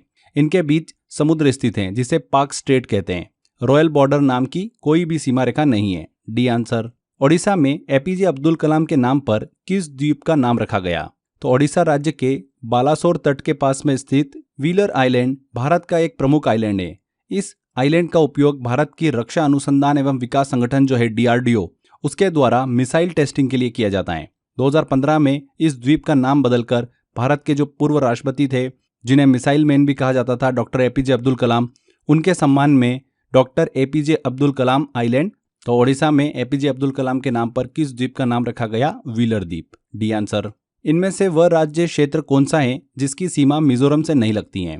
देखिए फ्रेंड्स, पूर्वोत्तर राज्यों से रिलेटेड मैंने एक बहुत अच्छी सी ट्रिक बना रखी है। अक्सर भारत के पूर्वोत्तर राज्यों को लेकर बॉर्डर से रिलेटेड क्वेश्चन काफ़ी पूछे जाते हैं, तो मैंने ज़बरदस्त ट्रिक बना रखी है। सिर्फ एक बार आपको वो वीडियो देखना है, कोई भी कभी भी कन्फ्यूजन आपको नहीं होगा। आप सिंपली यूट्यूब पर भी सर्च कर सकते हैं, वो वीडियो ज़रूर देख लीजिएगा। यहाँ पर पूछा जा रहा है कि वह राज्य कौन सा है जिसकी सीमा मिजोरम से नहीं लगती है। तो मिजोरम भारत के उत्तर पूर्वी राज्यों में से एक। मिजोरम की सीमा 2 देशों से लगती है और 3 राज्यों से जुड़ी हुई है। 2 देश कौन कौन से हैं? बांग्लादेश और म्यांमार। स्टेट की बात करें, भारतीय राज्यों की बात करें तो असम, त्रिपुरा और मणिपुर, इन 3 राज्यों से मिजोरम की सीमा लगती है। नागालैंड की सीमा मिजोरम से नहीं लगती है, ये सबसे इंपॉर्टेंट है क्योंकि एग्जाम में आपको इसी को लेकर क्वेश्चन पूछेंगे। इसलिए यहाँ पर ए आंसर बिल्कुल सही होगा, नागालैंड की सीमा मिजोरम से नहीं लगती है। म्यांमार, असम और त्रिपुरा, इन तीनों की सीमा लगती है। आगे बढ़ते हैं, इन कथनों में से कौन सा सही नहीं है? काली मिट्टी को लेकर देखिए 4 हमको यहाँ पर स्टेटमेंट दे रखे हैं। काली मिट्टी जो है ब्लैक सॉइल, उसको स्थानीय भाषा में रेगुर या फिर कॉटन सॉइल कहा जाता है। ये मुख्यतः महाराष्ट्र, गुजरात, मध्य प्रदेश, आंध्र प्रदेश और कर्नाटक में पाई जाती हैं। काली मिट्टी में क्या होता है ना, मॉइस्चर होता है। मॉइस्चर को पकड़ने की क्षमता बहुत ही अच्छी होती है, इसीलिए ड्राई रीजन में ये बहुत ज़्यादा उपयोगी होती हैं। क्रेप्स के अनुसार रेगुर मिट्टी जो होती है, मतलब काली मिट्टी, वो मिट्टी एक परिपक्व मिट्टी है, मैच्योर सॉइल है। लेकिन काली मिट्टी हिमालयी क्षेत्र में नहीं पाई जाती है। ये मुख्य रूप से दक्षिण भारत के पठारी भाग जो है डक्कन प्लेट्यू, उसमें मिलती हैं। तो यहाँ पर अगर आप देखिए चारों ऑप्शन देखोगे तो इसमें डी वाला ऑप्शन आपको दिख रहा है, काली मिट्टी हिमालय क्षेत्र में पाई जाती है। बिल्कुल गलत स्टेटमेंट है ये, और हमको यही पहचानना है, तो डी आंसर यहाँ पर करेक्ट होगा। आगे बढ़ते हैं, अगला क्वेश्चन है, भारत में सबसे बड़ा मिट्टी का वर्ग है। तो कछारी मिट्टी जो है एलुवियल सॉइल, उसका सबसे बड़ा वर्ग है। भारत में सबसे बड़ा मिट्टी का वर्ग जो लार्जेस्ट सॉइल क्लास है वो कौन सा है? एलुवियल सॉइल है, कछारी मिट्टी। ये मिट्टी मुख्यतः नदियों द्वारा लाई जाती है और उत्तर भारत के जो मैदान है, नॉर्थर्न प्लेन है, वहां पर अधिक मात्रा में मिलती हैं। खासतौर पर ये गंगा, यमुना, ब्रह्मपुत्र और उनकी सहायक नदियां जो होती है, ट्रिब्यूटरीज होती है, उन नदियों के द्वारा लाई जाती हैं। ये मिट्टी जो होती है एग्रीकल्चर के लिए बहुत ही ज़्यादा उपजाऊ होती है, फर्टाइल होती है। भारत के लगभग 40% भूभाग पर कछारी मिट्टी जो है वो फैली हुई है, जो इसे देश की सबसे बड़ी मिट्टी बनाती है। तो यहाँ पर डी आंसर बिल्कुल सही होगा, एलुवियल सॉइल, कछारी मिट्टी। आगे बढ़ते हैं। अगला क्वेश्चन आता है, भारतीय कृषि अनुसंधान परिषद में Indian council of agriculture research में भारत की मिट्टियों को कितने भागों में बांटा गया है? तो ICAR जो है उसने भारत की मिट्टी जो है सॉइल ऑफ इंडिया को अपने ओरिजिन, कलर, टेक्सचर और कैरेक्टरिस्टिक्स के आधार पर 8 भागों में बांटा है। कितने में? 8 भागों में। इससे देश की मिट्टियों को समझना और उनका कृषि में सही उपयोग करना आसान हो जाता है। भारत की 8 प्रकार की जो मुख्य मिट्टियां हैं वो कौन कौन सी है? कछारी मिट्टी, एलुवियल सॉइल, फिर ब्लैक सॉइल आता है, red soil, laterite soil, desert soil, mountain soil, alkaline soil जिसे लवणीय मिट्टी कहते हैं, पीट और दलदलीय मिट्टी, पिटी सॉइल। तो ये 8 सॉइल वर्गों में भागों में बांटा गया है। आगे बढ़ते हैं। अगला क्वेश्चन लेते हैं। भारत की इन मिट्टियों में से कौन बेसाल्ट लावा के अपक्षय से निर्मित हुई है, मतलब वेदरिंग से फॉर्म्ड हुई है? देखिए फ्रेंड्स, काली मिट्टी उस बेसाल्ट चट्टान से बनी हुई होती है जो लाखों साल पहले ज्वालामुखी से निकले लावे से बनी थी। जब ये लावा समय के साथ टूटता बिखरता है, मतलब अपक्षय होता है इसका, तो उससे ही काली मिट्टी बनती है। जब ज्वालामुखी फूटते हैं तो अंदर से बहुत गर्म लावा बाहर आता है। यही लावा जब ठंडा होता है तो वो बेसाल्ट चट्टान बनाता है। समय के साथ जब ये चट्टानें बरसात, हवा और टेम्परेचर की वजह से धीरे धीरे टूटने लगती हैं तो उससे जो मिट्टी बनती है उसे ही हम काली मिट्टी कहते हैं। तो यहाँ पर क्वेश्चन पूछा रहा है कि इन मिट्टियों में से कौन बेसाल्ट लावा के अपक्षय से निर्मित हुई है? तो रेगुर मिट्टी, काली मिट्टी। ठीक है, डी आंसर करेक्ट होगा। आगे बढ़ते हैं। अगला क्वेश्चन है, गंगा के मैदान की पुरानी कछारी मिट्टी कहलाती है। तो गंगा के मैदान जो गंगा प्लेन है उसमें 2 प्रकार की एलुवियल सॉइल पाई जाती है, कछारी मिट्टी पाई जाती है। देखिए इसको जरोड़ मिट्टी भी बोलते हैं, है ना। कभी अगर नाम घुमा के एग्जाम में पूछ ले तो कंफ्यूज मत होना। तो 2 प्रकार की कछारी मिट्टी एलुवियल सॉइल पाई जाती हैं। एक होता है बांगर और दूसरा होता है खादर। बांगर मतलब पुरानी कछारी मिट्टी, ओल्ड एलुवियल सॉइल, और खादर मतलब नई कछारी मिट्टी, न्यू एलुवियल सॉइल। बांगर मिट्टी जो होती है, बांगर सॉइल, ये ऊंचे क्षेत्रों में पाई जाती हैं, हायर एरियाज में पाई जाती हैं। इसमें चूना होता है, लोहा जो होता है वो अच्छी मात्रा में पाया जाता है। जबकि खादर मिट्टी जो होती है, खादर सॉइल, वो नदी के बिल्कुल निचले लोअर एरिया में पाई जाती हैं और हर साल बाढ़ से नई जमा मिट्टी इसमें जुड़ती हैं। इस प्रश्न में गंगा के मैदान की पुरानी मिट्टी का नाम पूछा गया है जो कि क्या होगी? बांगर होगी। तो यहाँ पर बी आंसर। भारतीय मृदाओं में जिस सूक्ष्म तत्व की सर्वाधिक कमी है वो कौन सा है? काफी अच्छा क्वेश्चन है। देखिए इंडियन सॉइल में अनेक बहुत सारे माइक्रो न्यूट्रिएंट्स की कमी हमको देखने को मिलती है। इनमें सबसे ज्यादा कमी जो होती है वो जिंक की होती है। किसकी होती है? जिंक की। जिंक जस्ता जो होता है ये प्लांट ग्रोथ और डेवलपमेंट के लिए बहुत ज्यादा आवश्यक तत्व होता है, एलिमेंट होता है। इसकी कमी के कारण जो क्रॉप होता है उसका प्रोडक्शन पे असर पड़ता है। जो जिंक होता है उसकी कमी खास कर हमको ब्लैक सॉइल, एलुवियल सॉइल जो होती है, कछारी मिट्टी, जलोढ़ मिट्टी, लाल मिट्टी, रेड सॉइल, इनमें ज्यादा देखी जाती हैं। इसलिए भारत की मिट्टियों में सबसे ज्यादा जिंक की कमी पाई जाती है। C answer. रेगुर किसका नाम है? तो रेगुर मिट्टी जो है ये ब्लैक सॉइल का नाम है। अभी हमने डिस्कस भी करा था इसको। अगला क्वेश्चन आता है, तेजाबी मिट्टी को कृषि योग्य बनाने हेतु इनमें से किसका उपयोग किया जा सकता है? तो अगर सॉइल बहुत ज्यादा एसिडिक हो जाती है, मतलब तेजाबी हो जाती है, तो उसमें जो पौधे की वृद्धि होती है, प्लांट ग्रोथ जो होती है वो कम हो जाती है। ऐसी मिट्टी को अगर हमको कृषि योग्य बनाना है, सुटेबल करना है फॉर एग्रीकल्चर के लिए, तो उसके बनाने के लिए भैया उसमें लाइम का उपयोग किया जाता है। लाइम मतलब चूना। चूना मिट्टी की जो एसिडिटी होती है उसको कम कर देता है और मिट्टी का पीएच लेवल जो है वो बैलेंस कर देता है। चूना मिट्टी में कैल्शियम की मात्रा भी बढ़ाता है जिससे फसल अच्छी होती है। जो एसिडिक सॉइल होती है ना, वो ज्यादातर हमको उच्च वर्षा वाले क्षेत्र जो होते हैं, हाई रेनफॉल एरियाज, वहां पर देखिए देखने को मिलती है ना। तो क्या मिलाते हैं? लाइम मिलाते हैं। ए आंसर करेक्ट होगा। नेक्स्ट है, मिट्टी की सैलिनिटी, लवणता एवं क्षारीयता, एल्कलिनिटी की समस्या का लॉन्ग टर्म जो सॉल्यूशन है वो किसके उपयोग से होता है? तो मिट्टी में अगर सैलिनिटी मतलब लवणता और अल्कलिनिटी की समस्या अगर ज्यादा हो तो उसको सुधारने के लिए उसमें जिप्सम का प्रयोग सबसे ज्यादा असरदार और लॉन्ग टर्म उपाय होता है। अब देखिए जिप्सम पता है क्या करता है? जिप्सम मिट्टी से जो एक्स्ट्रा सोडियम होता है उसको बाहर निकालकर उसके स्ट्रक्चर और फर्टिलिटी को सुधारता है। जिप्सम विशेष रूप से अल्कलाइन सॉइल में इस्तेमाल किया जाता है ताकि मिट्टी में सुधार और खेती अच्छे से हो सके। समझ में आया आपको? तो जिप्सम मिलाया जाता है। B answer. इनमें से कौन सी फसल मृदा को नाइट्रोजन से भरपूर कर देती है? देखिए सॉइल में नाइट्रोजन की मात्रा बढ़ाने वाली सबसे प्रमुख फसलें जो होती है वो कौन सी होती है? दलहनी फसलें होती है, पल्सेस क्रॉप्स। इन फसलों की जड़ें जो होती है, रूट्स, उनमें राइजोबियम नामक एक बैक्टीरिया पाए जाते हैं जो एटमॉस्फेयर नाइट्रोजन को सोख कर मिट्टी में जमा कर देते हैं। इससे मिट्टी की जो फर्टिलिटी होती है, उर्वरकता जो होती है वो बढ़ जाती है और अगले सीजन की फसल अच्छी होती है। दलहनी फसलों में अरहर, मूंग, चना, मसूर ये सभी फसलें आती है। तो यहाँ पर बी आंसर सही होगा, पल्सेस क्रॉप्स। अगला क्वेश्चन है, इनमें से किस मिट्टी को इसकी सेल्फ कल्टीवेशन विशेषता के कारण न्यूनतम जुताई की आवश्यकता होती है? तो फ्रेंड्स, काली मिट्टी की सबसे खास विशेषता पता है क्या है? सेल्फ कल्टीवेशन क्षमता, स्व खेती क्षमता। इसका मतलब क्या होता है कि यह मिट्टी गर्मी या फिर सूखे के समय श्रिंक हो जाती है, सिकुड़ जाती है और इनमें क्रैक्स पड़ जाते हैं। बारिश या फिर जब सिंचाई का समय आता है, यह मिट्टी खुद ही फैल जाती है, एक्सपेंड कर जाती है। इस कारण मिट्टी की खेती के लिए बहुत ही कम जुताई की जरूरत होती है।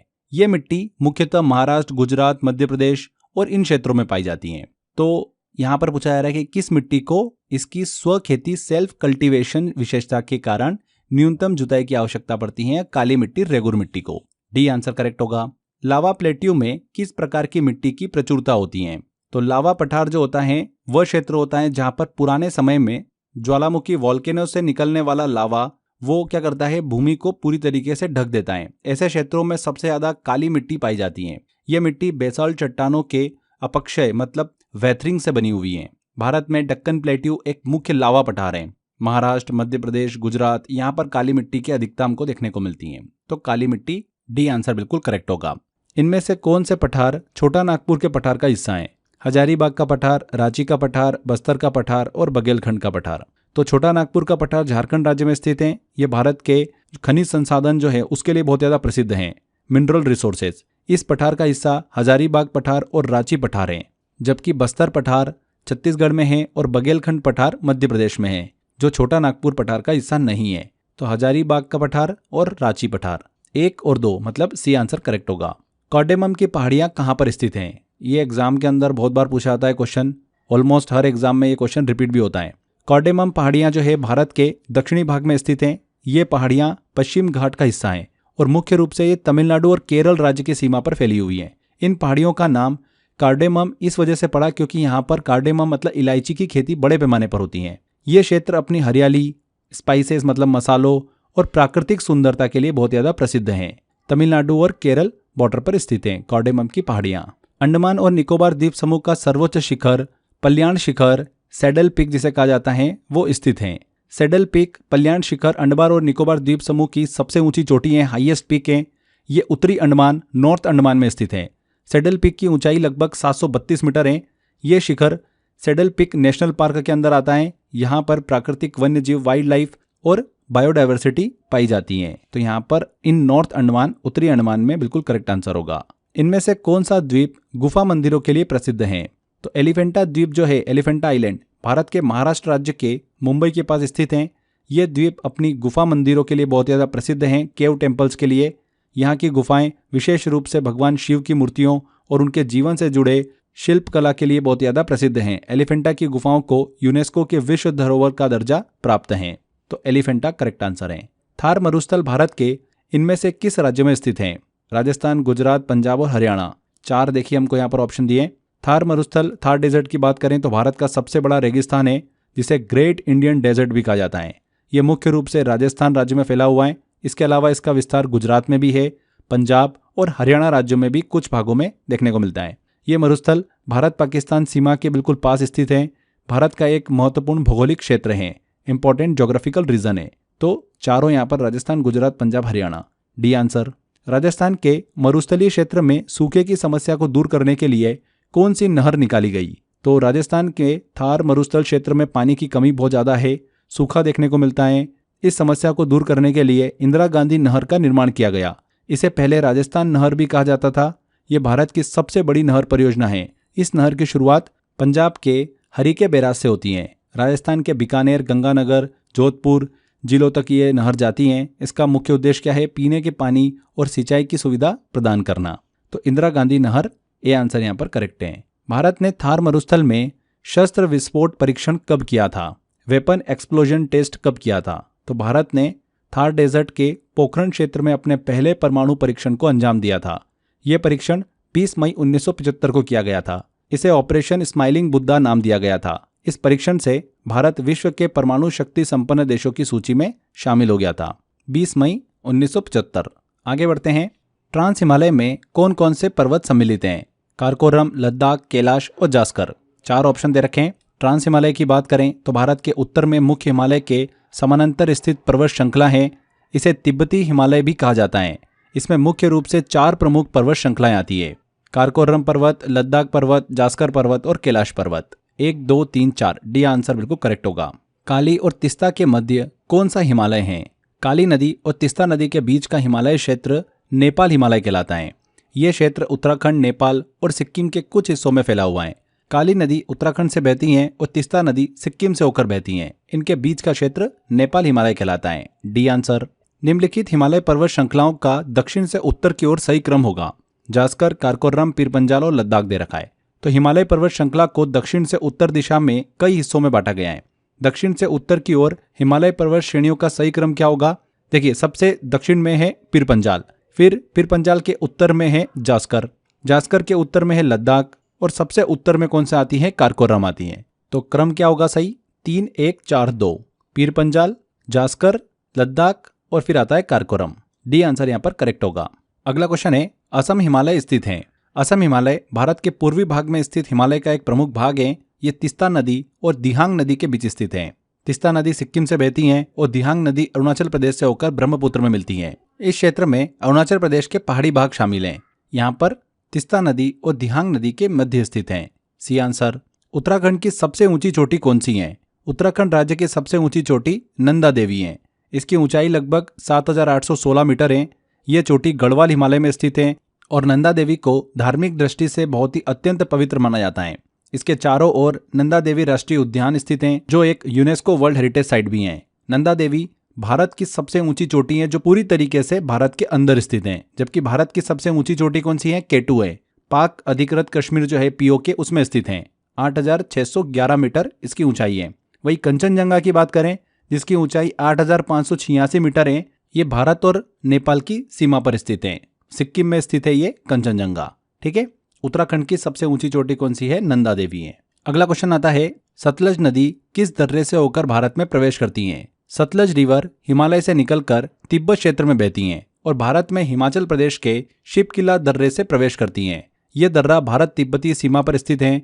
सतलज नदी भारत में प्रवेश करने के बाद पंजाब और पाकिस्तान होते हुए सिंधु नदी में मिल जाती हैं। तो शिपकिला दर्रा। इनमें से कौन एक सही सुमेलित नहीं है?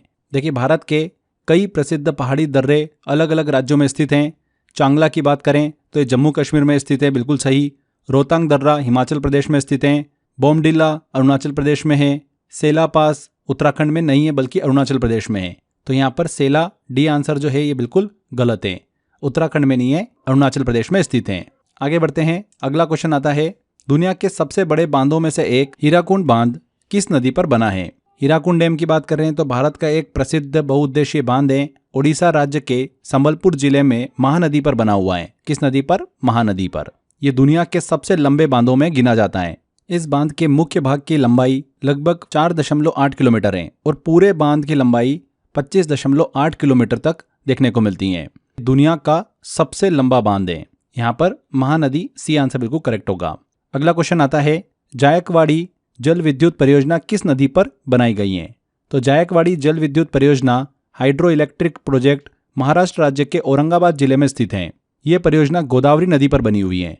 गोदावरी यहाँ पर करेक्ट आंसर होगा। अगला क्वेश्चन आता है, बांधों और उनकी स्थिति वाले राज्यों का इनमें से कौन सा युग्म सुमेलित नहीं है? देखिए, यहाँ पर स्टैनली रिजर्वायर की बात करें, तमिलनाडु में स्थित है, बिल्कुल सही। गोविंद सागर बांध हिमाचल प्रदेश में सतलज नदी पर है, बिल्कुल सही। शांति सागर जो है ये बांध कर्नाटक राज्य में स्थित है, न कि केरल में। इसके अलावा नागार्जुन सागर आंध्र प्रदेश और तेलंगाना सीमा पर कृष्णा नदी पर बना हुआ है। ये पॉइंट भी बिल्कुल सही है। तो सी आंसर जो है गलत दे रखा है। ये सुमेलित नहीं है, कर्नाटक में स्थित है शांति सागर। इनमें से किस बहुउद्देशीय परियोजना का निर्माण नर्मदा नदी पर किया गया है? तो सरदार सरोवर परियोजना भारत की प्रमुख बहुउद्देशीय परियोजना है, मल्टीपर्पज प्रोजेक्ट है। ये परियोजना नर्मदा नदी पर गुजरात राज्य में स्थित है। इस बांध का निर्माण जल आपूर्ति, इरिगेशन, सिंचाई, जल विद्युत उत्पादन, बाढ़ कंट्रोल इनके उद्देश्यों से किया गया है। इसे भारत का जीवन रेखा परियोजना भी कहा जाता है। सरदार सरोवर परियोजना यहाँ पर करेक्ट आंसर होगा। नेक्स्ट क्वेश्चन है, इनमें से किस जंगल के पौधों पेड़ों की जड़ें पानी में डूबी होती हैं? मैंग्रोव वन समुद्री तटीय क्षेत्रों में पाए जाते हैं। ये जंगल मुख्यतः खारे पानी वाले इलाके में उगते हैं। इसके पौधों की जड़ें जो होती है, रूट जो होती है, हमेशा पानी में डूबी हुई रहती हैं। भारत में सुंदरवन, मैंग्रोव वन पश्चिम बंगाल में और अंडमान निकोबार द्वीप समूह में मुख्य रूप से पाए जाते हैं। यहाँ पर mangrove forest A answer correct होगा। पश्चिम बंगाल में स्थित सुंदरबन एक एग्जाम्पल है। किसका एग्जाम्पल है ये? सुंदरबन जो है पश्चिम बंगाल में स्थित है, यह विश्व का सबसे बड़ा मैंग्रोव फॉरेस्ट का एग्जाम्पल है। D answer. सुंदरबन खारे पानी के तटीय क्षेत्र में स्थित है जहां पर मैंग्रोव के विशेष प्रकार के पेड़ पाए जाते हैं। यहाँ की मिट्टी दलदली होती है, वृक्षों की जो जड़ें होती हैं हमेशा पानी में डूबी रहती हैं। सुंदरबन क्षेत्र में रॉयल बंगाल टाइगर, मगरमच्छ और कई जलीय जीव पाए जाते हैं। तो यहाँ पर मैंग्रोव फॉरेस्ट। किस बायोस्फीयर रिजर्व में सबसे बड़ा लुप्तप्राय समुद्री स्तनपायी डुगोंग और समुद्री कछुए पाए जाते हैं? तो मन्नार की खाड़ी जो है बायोस्फीयर रिजर्व, वो भारत के तमिलनाडु तटीय क्षेत्र में स्थित है। ये जैव विविधता बायोडाइवर्सिटी के लिए बहुत ही प्रसिद्ध हैं। यहाँ दुनिया के सबसे बड़े लुप्तप्राय समुद्री स्तनपायी डुगोंग और समुद्री कछुए जो हैं सी टर्टल, उनकी कई प्रजातियां पाई जाती हैं। यह क्षेत्र समुद्री जीवन, मैरिन लाइफ संरक्षण के लिए बहुत ज़्यादा महत्वपूर्ण है। तो मन्नार की खाड़ी biosphere reserve, D answer. Next है, निम्नलिखित का सही मिलान हमको करना है। असम, मध्य प्रदेश, ओडिशा, मेघालय एक तरफ हमको दे रखे हैं स्टेट और दूसरी तरफ बायोस्फीयर रिजर्व दे रखे हैं। तो भारत के प्रमुख राज्यों और उनके बायोस्फीयर रिजर्व का सही मिलान देखें तो असम मानस बायोस्फीयर रिजर्व बिल्कुल सही, Madhya Pradesh Pachmarhi biosphere reserve, Odisha Simlipal biosphere reserve, Meghalaya Nokrek biosphere reserve. तो यहाँ पर ये सभी बायोस्फीयर रिजर्व अपने राज्य की जो बायोडाइवर्सिटी है उनके लिए प्रसिद्ध हैं। तो सी आंसर सही होगा, ए, बी, सी और डी। नेक्स्ट है, एल्स हिरण उप प्रजाति को IUCN लाल सूची में लुप्तप्राय के रूप में वर्गीकृत किया गया, यह केवल कहाँ पर पाई जाती हैं? एल्स हिरण, जिसे संगई भी कहा जाता है, IUCN रेड लिस्ट में लुप्तप्राय जीवों की श्रेणी में शामिल है। ये हिरण विशेष रूप से केवल मणिपुर राज्य के केबुल लामजाओ राष्ट्रीय उद्यान में पाया जाता है। कहाँ पर? मणिपुर में। यह विश्व का एकमात्र तैरता हुआ राष्ट्रीय उद्यान है। संगई हिरण मणिपुर का राज्य पशु भी हैं। तो यहाँ पर आ जाएगा फ्रेंड्स, मणिपुर में केबुल लामजाओ राष्ट्रीय उद्यान, सी आंसर। पश्चिम बंगाल में बुक्सा टाइगर रिजर्व को खतरा है। किससे खतरा है? बुक्सा टाइगर रिजर्व पश्चिम बंगाल के अलीपुरद्वार जिले में स्थित है। ये भारत का एकमात्र बाघ संरक्षण क्षेत्र है। इस क्षेत्र को मुख्य रूप से डोलोमाइट खनन से खतरा है, डोलोमाइट माइनिंग से। डोलोमाइट खनन के कारण यहाँ की प्राकृतिक परिस्थिति और वन्य जीवों पर बुरा प्रभाव पड़ रहा है। इसके अलावा यह रिजर्व बाघों, तेंदुओं, हाथियों और अन्य जीव जंतुओं के लिए भी प्रसिद्ध है। तो डोलोमाइट खनन, ए आंसर। नेक्स्ट क्वेश्चन है, नीलगिरी बायोस्फीयर रिजर्व जो भारत का पहला बायोस्फीयर रिजर्व है, ये कितने राज्यों में फैला हुआ है? नीलगिरी बायोस्फीयर रिजर्व की बात करते हैं तो भारत का पहला बायोस्फीयर रिजर्व है। इसकी स्थापना 1986 में की गई थी। ये रिजर्व 3 राज्यों में फैला हुआ है, कर्नाटक, तमिलनाडु, केरल। यहाँ की जैव विविधता काफ़ी ज़्यादा समृद्ध है और यह यूनेस्को द्वारा संरक्षित क्षेत्र भी है। यह रिजर्व कई प्रकार के जीव जंतुओं और पौधों की प्रजातियों के लिए प्रसिद्ध हैं। यहाँ पर कर्नाटक, तमिलनाडु और Kerala, B answer. Biosphere reserve से काफ़ी क्वेश्चन एग्जाम में पूछे जाते हैं, तो ये क्वेश्चन हमारा गलत नहीं होना चाहिए। अगला क्वेश्चन आता है, भारत में कॉफ़ी उत्पादन के लिए सबसे उपयुक्त मिट्टी कौन सी है? तो भारत में कॉफ़ी प्रोडक्शन के लिए सबसे उपयुक्त मिट्टी कौन सी है? लेटराइट सॉइल है। लेटराइट मिट्टी, लेटराइट सॉइल अधिक वर्षा वाले हाई रेनफॉल एरियाज और पहाड़ी एरिया जो होते हैं वहाँ पर पाई जाती हैं। इस मिट्टी की खास बात ये होती है कि इसकी जो जल निकासी सिस्टम होता है, ड्रेनेज होता है, वो काफ़ी ज़्यादा अच्छा होता है। इसमें ज़रूरी जो पोषक तत्व होते हैं, न्यूट्रिएंट्स होते हैं, जो कॉफ़ी की खेती के लिए अनुकूल होते हैं। भारत में मुख्य रूप से ये कर्नाटक, केरल, तमिलनाडु, वेस्टर्न घाट्स, इन क्षेत्रों में लेटराइट मिट्टी में कॉफ़ी का उत्पादन सबसे ज़्यादा देखने को मिलता है। तो laterite soil, C answer correct होगा। भारत में पहली बार जनगणना कब हुई थी? काफ़ी अच्छा क्वेश्चन है। इंडिया में पहली बार सेंसस जनगणना 1872 में कराई गई थी। इस जनगणना का उद्देश्य देश की जनसंख्या, पॉपुलेशन और सोशल इकोनॉमिक कंडीशन की जानकारी एकत्र करना था। हालांकि 1872 की जो जनगणना थी पूरी तरीके से सिस्टमेटिक नहीं थी। भारत में पहली व्यवस्थित रूप से नियमित जनगणना जो थी, प्रॉपर सेंसस, वो 1881 ईस्वी में कराई गई थी, जो हर 10 साल में कराई जाती हैं। लेकिन पहली शुरुआत जो है वो 1872 से मानी जाती हैं, इसलिए बी आंसर यहाँ पर करेक्ट होगा। नेक्स्ट आता है क्वेश्चन, 2011 की जनगणना स्वतंत्रता प्राप्ति के बाद की कौन सी जनगणना है? तो इंडिया में इंडिपेंडेंस के बाद पहली जनगणना सेंसस वर्ष 1951 में कराई गई थी। इसके बाद हर 10 साल पर जनगणना कराई जाती हैं।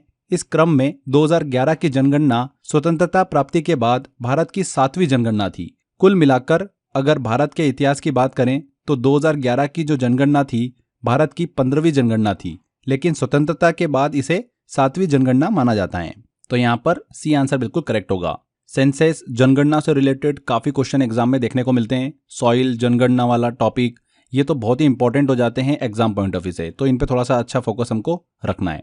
नेक्स्ट आता है क्वेश्चन, जनगणना के आकार की दृष्टि से भारत का सबसे छोटा राज्य कौन सा है? तो 2011 की जनगणना के अनुसार भारत का सबसे कम पॉपुलेशन वाला राज्य कौन सा है? सिक्किम है। सिक्किम की जो कुल पॉपुलेशन है मात्र 6 लाख के लगभग है। ये 2011 के जनगणना के हिसाब से हम बात कर रहे हैं। सिक्किम जो है हिमालय रीजन में स्थित है। इसकी सीमाएं जो है भूटान, तिब्बत और नेपाल से जुड़ी हुई है। यह भारत का सबसे छोटा जनसंख्या वाला राज्य है, लीस्ट पॉपुलेटेड स्टेट है। जबकि सबसे ज्यादा जनसंख्या वाला राज्य कौन सा है? उत्तर प्रदेश है, यूपी है। तो यहाँ पर ए आंसर करेक्ट होगा। अगला क्वेश्चन आता है, 2011 में देश के निम्नलिखित राज्यों में से किसमें साक्षरता दर जो लिटरेसी रेट है वो सबसे कम थी? तो 2011 की जनगणना के अनुसार भारत में साक्षरता दर जो है लिटरेसी रेट वो 74.04% थी। लेकिन अगर हम स्टेट वाइज बात करें तो बिहार में सबसे कम साक्षरता दर 61.8% दर्ज हुई थी। कहां पर? बिहार में। इसका मुख्य कारण यहाँ की पिछड़ी शिक्षा व्यवस्था, पुअर एजुकेशन सिस्टम और पॉवर्टी और रूरल पॉपुलेशन का ज्यादा होना है। जबकि सबसे ज्यादा साक्षरता दर जो है वो केरल में दर्ज की गई थी, 94% से अधिक। तो यहाँ पर बी आंसर। 2011 की जनगणना के अनुसार इनमें से किस राज्य में लिंगानुपात मतलब लोवेस्ट सेक्स रेशियो देखने को मिला? सबसे कम लिंगानुपात किस राज्य में देखने को मिला है? तो 2011 की जनगणना के अनुसार फ्रेंड्स भारत में जो औसतन लिंगानुपात है, सेक्स रेशियो है, वो 943 महिलाएं प्रति 1000 पुरुष ये दर्ज किया गया। कितना? 943 महिलाएं प्रति 1000 पुरुष। लेकिन अगर हम हरियाणा राज्य में देखें तो यह संख्या सबसे कम थी, सिर्फ 879 महिलाएं प्रति 1000 पुरुष। इसका मुख्य कारण यहाँ की बेटियों की घटती संख्या और सामाजिक सोच, सोशल मेंटेलिटी को माना जाता है। तो हरियाणा में सबसे लोवेस्ट सेक्स रेशियो हमको देखने को मिला। लिंगानुपात सबसे कम किस राज्य में है? हरियाणा में, 2011 की जनगणना के अनुसार। भारत की जनसंख्या में ऋणात्मक वृद्धि दर किस दशक में दर्ज की गई थी? तो भारत के इतिहास में पॉपुलेशन ग्रोथ रेट केवल एक बार नेगेटिव रही और यह घटना 1911 से 1921 के दशक में हुई थी। इस दौरान जनसंख्या में कमी का कारण प्लेग, महामारी, अकाल और प्रथम विश्व युद्ध था। इसे जनसंख्या वृद्धि का महान विभाजन, great divide of population growth कहा जाता है। 1911 से 1921 बी आंसर। 2011 के अंतिम जनगणना परिणाम के अनुसार भारत में जनसंख्या घनत्व क्या है? पॉपुलेशन डेंसिटी क्या है भैया? तो 2011 की जनगणना के अनुसार बात करें तो जनसंख्या घनत्व पॉपुलेशन डेंसिटी है 382 प्रति वर्ग किलोमीटर। जनसंख्या घनत्व का अर्थ क्या होता है? पॉपुलेशन डेंसिटी का मतलब क्या होता है कि प्रति वर्ग किलोमीटर क्षेत्र में रहने वाले लोगों की संख्या। तो भारत में सबसे अधिक अगर हम पॉपुलेशन डेंसिटी वाले स्टेट की बात करें तो वो बिहार में हमको देखने को मिलती है, 1106 व्यक्ति प्रति वर्ग किलोमीटर। और सबसे कम अरुणाचल प्रदेश में मात्र 17 व्यक्ति प्रति वर्ग किलोमीटर। ठीक है। और अगर हम भारत की बात करें जनसंख्या घनत्व की तो वो है 382 प्रति व्यक्ति वर्ग किलोमीटर। क्लियर?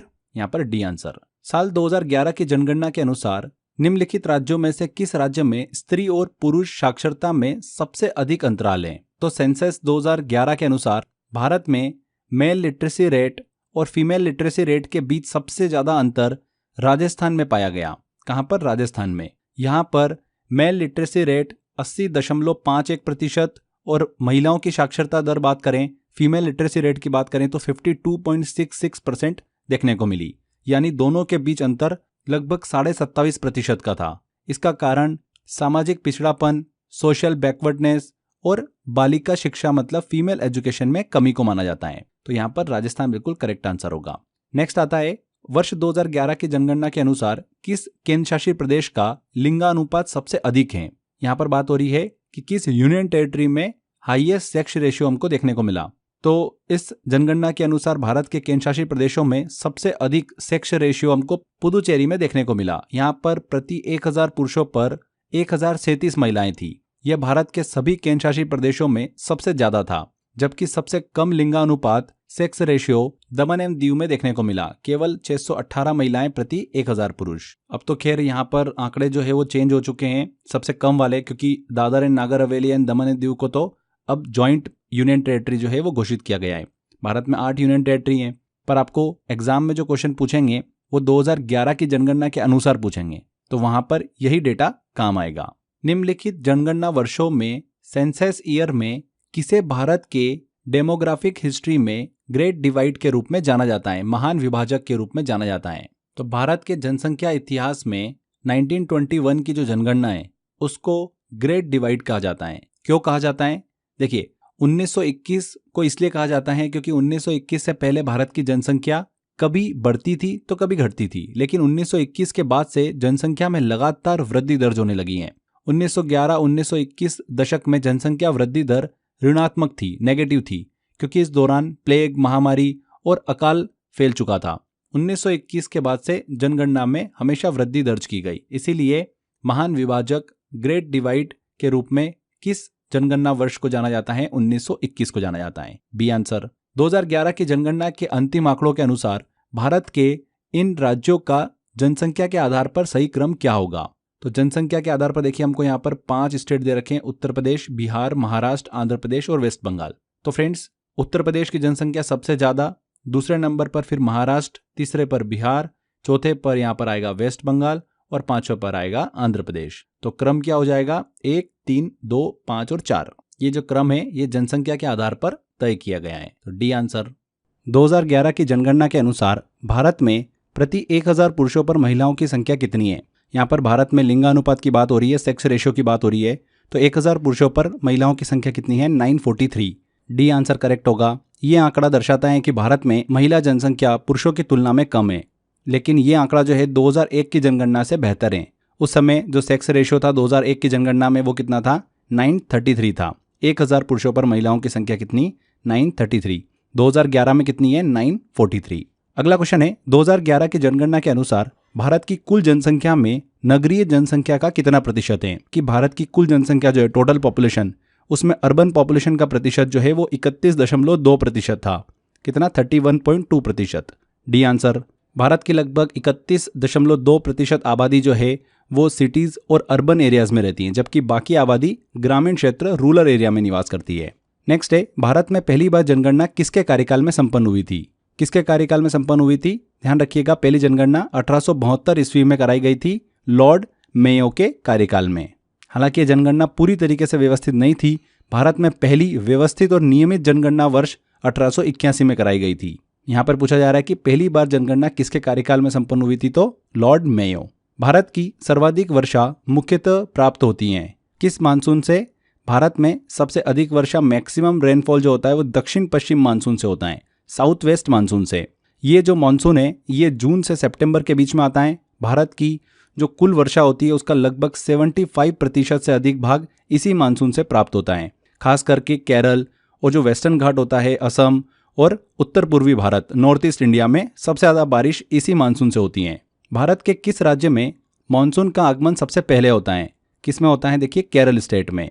भारत में मानसून सबसे पहले केरल राज्य में पहुंचता है। केरल भारत का दक्षिण राज्य है और यहाँ पर मानसून सामान्यतः 1 जून के आसपास पहुंच जाता है। इसे दक्षिण पश्चिम मानसून कहा जाता है, जो अरब सागर की ओर से आता है। इसके बाद धीरे धीरे यह नॉर्थ इंडिया की ओर बढ़ता है। इसीलिए भारत में सबसे पहले मानसून जो है वो केरल में एंटर करता है। इनमें से किस स्थान पर सबसे कम वार्षिक वर्षा होती है? तो भारत में सबसे कम वार्षिक वर्षा जो होती है, लीस्ट एनुअल रेनफॉल, वो लेह में होती है। यहाँ पर सालाना औसत वर्षा जो होती है मात्र 10 से 20 सेंटीमीटर के बीच होती है। इसलिए लेह भारत का सबसे कम वर्षा वाला क्षेत्र माना जाता है। ड्राइएस्ट प्लेस कहा जाता है इसको, लेह। नेक्स्ट है, इनमें से कौन सा कारक सर्दियों में भारत के उत्तर पश्चिम भाग में बारिश का कारण बनता है? नॉर्थ वेस्टर्न पार्ट में। तो भारत के जो नॉर्थ वेस्ट इंडिया में विंटर के मौसम में जो बारिश होती है उसका जो मुख्य कारण होता है वो वेस्टर्न डिस्टर्बेंस होता है, पश्चिमी विक्षोभ। ये जो हवाएं आती है ये मेडिटेरियन सी से क्षेत्र से आती हैं, भूमध्य सागर से आती हैं और अफगानिस्तान, पाकिस्तान होते हुए भारत में एंटर करती हैं। इसके प्रभाव से पंजाब, हरियाणा, राजस्थान और उत्तर भारत के जो भी अन्य भाग हैं वहाँ पर सर्दियों में हल्की वर्षा होती हैं। और जो ये वर्षा होती हैं ये रबी की फसल के लिए बहुत ही फायदेमंद होती हैं, विशेष कर गेहूं के लिए, वीट के लिए बहुत ही फायदेमंद होती हैं। नेक्स्ट क्वेश्चन की तरफ चलते हैं। इनमें से किस राज्य में वर्षा का अधिकतम भाग सामान्यतः उत्तर पूर्वी मानसून जो होता है, नॉर्थ ईस्ट मानसून, उससे प्राप्त होता है? तो कौन सा है? तमिलनाडु। जो तमिलनाडु है, नॉर्थ ईस्ट मानसून से सबसे ज़्यादा वर्षा जो है वो प्राप्त करता है। जब दक्षिण पश्चिमी मानसून जो होता है साउथ वेस्ट मानसून वो समाप्त हो जाता है, तब अक्टूबर से दिसंबर के बीच में उत्तर पूर्वी मानसून सक्रिय होता है। इसका प्रभाव खासतौर पर तमिलनाडु और दक्षिण आंध्र प्रदेश में देखने को मिलता है। तमिलनाडु की वार्षिक वर्षा का लगभग 50 से 60% भाग इसी से प्राप्त होता है। किससे? नॉर्थ ईस्ट मानसून से। यहाँ पर तमिलनाडु बिल्कुल करेक्ट आंसर होगा। मानसून पूर्व वर्षा जो केरल और कर्नाटक के तटीय क्षेत्रों में एक सामान्य घटना है, उसको स्थानीय तौर पर किस नाम से जाना जाता है? तो केरल और कर्नाटक के जो तटीय क्षेत्र हैं वहां पर मानसून के आने से पहले अप्रैल मई के बीच में जो बारिश होती है उसे स्थानीय भाषा में मैंगो शार कहते हैं, आम्र वर्षा। इस बारिश से आम के फलों को पकने में सहायता मिलती है, इसीलिए इसे आम्र वर्षा के नाम से जाना जाता है, मैंगो शार के नाम से। ये जो वर्षा है दक्षिण भारत के साथ ही कभी कभी असम और पश्चिम बंगाल में भी देखने को मिलती है। यहाँ पर ए आंसर सही होगा, मैंगो शार। अगला क्वेश्चन है, दक्षिण पश्चिम मानसून में उत्पन्न होता है। दक्षिण पश्चिम मानसून जो है साउथ वेस्ट मानसून भारत की सबसे महत्वपूर्ण मौसमी हवा है, सीजनल विंड है, जो मुख्य रूप से हिंद महासागर में उत्पन्न होती हैं। तो यहाँ पर इंडियन ओशन बिल्कुल करेक्ट आंसर होगा। दक्षिण पश्चिमी मानसून हिंद महासागर में उत्पन्न होता है। ये मानसून अरब सागर और बंगाल की खाड़ी से नमी लेकर भारत के जो तटीय क्षेत्र हैं, कोस्टल एरियाज है, वहां से प्रवेश करता है। भारत में इसका आगमन सबसे पहले केरल में होता है जून के पहले सप्ताह में, फिर धीरे धीरे ये पूरे भारत में फैल जाता है। क्लियर? आगे बढ़ते हैं।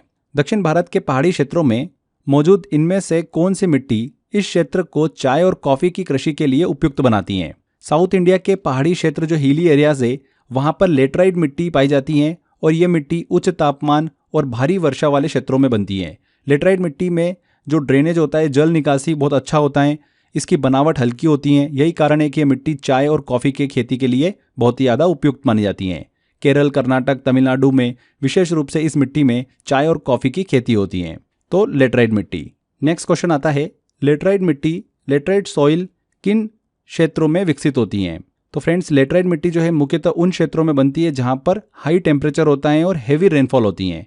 वर्षा के कारण मिट्टी से जो पोषक तत्व होते हैं, न्यूट्रिएंट्स होते हैं, वो धुल जाते हैं। जो मिट्टी बचती है वही लेटराइट मिट्टी कहलाती है। यह मिट्टी साउथ इंडिया और वेस्टर्न घाट, नॉर्थ ईस्ट इंडिया, इन पहाड़ी क्षेत्रों में पाई जाती हैं। तो यहाँ पर high temperature and heavy rainfall, ये आंसर।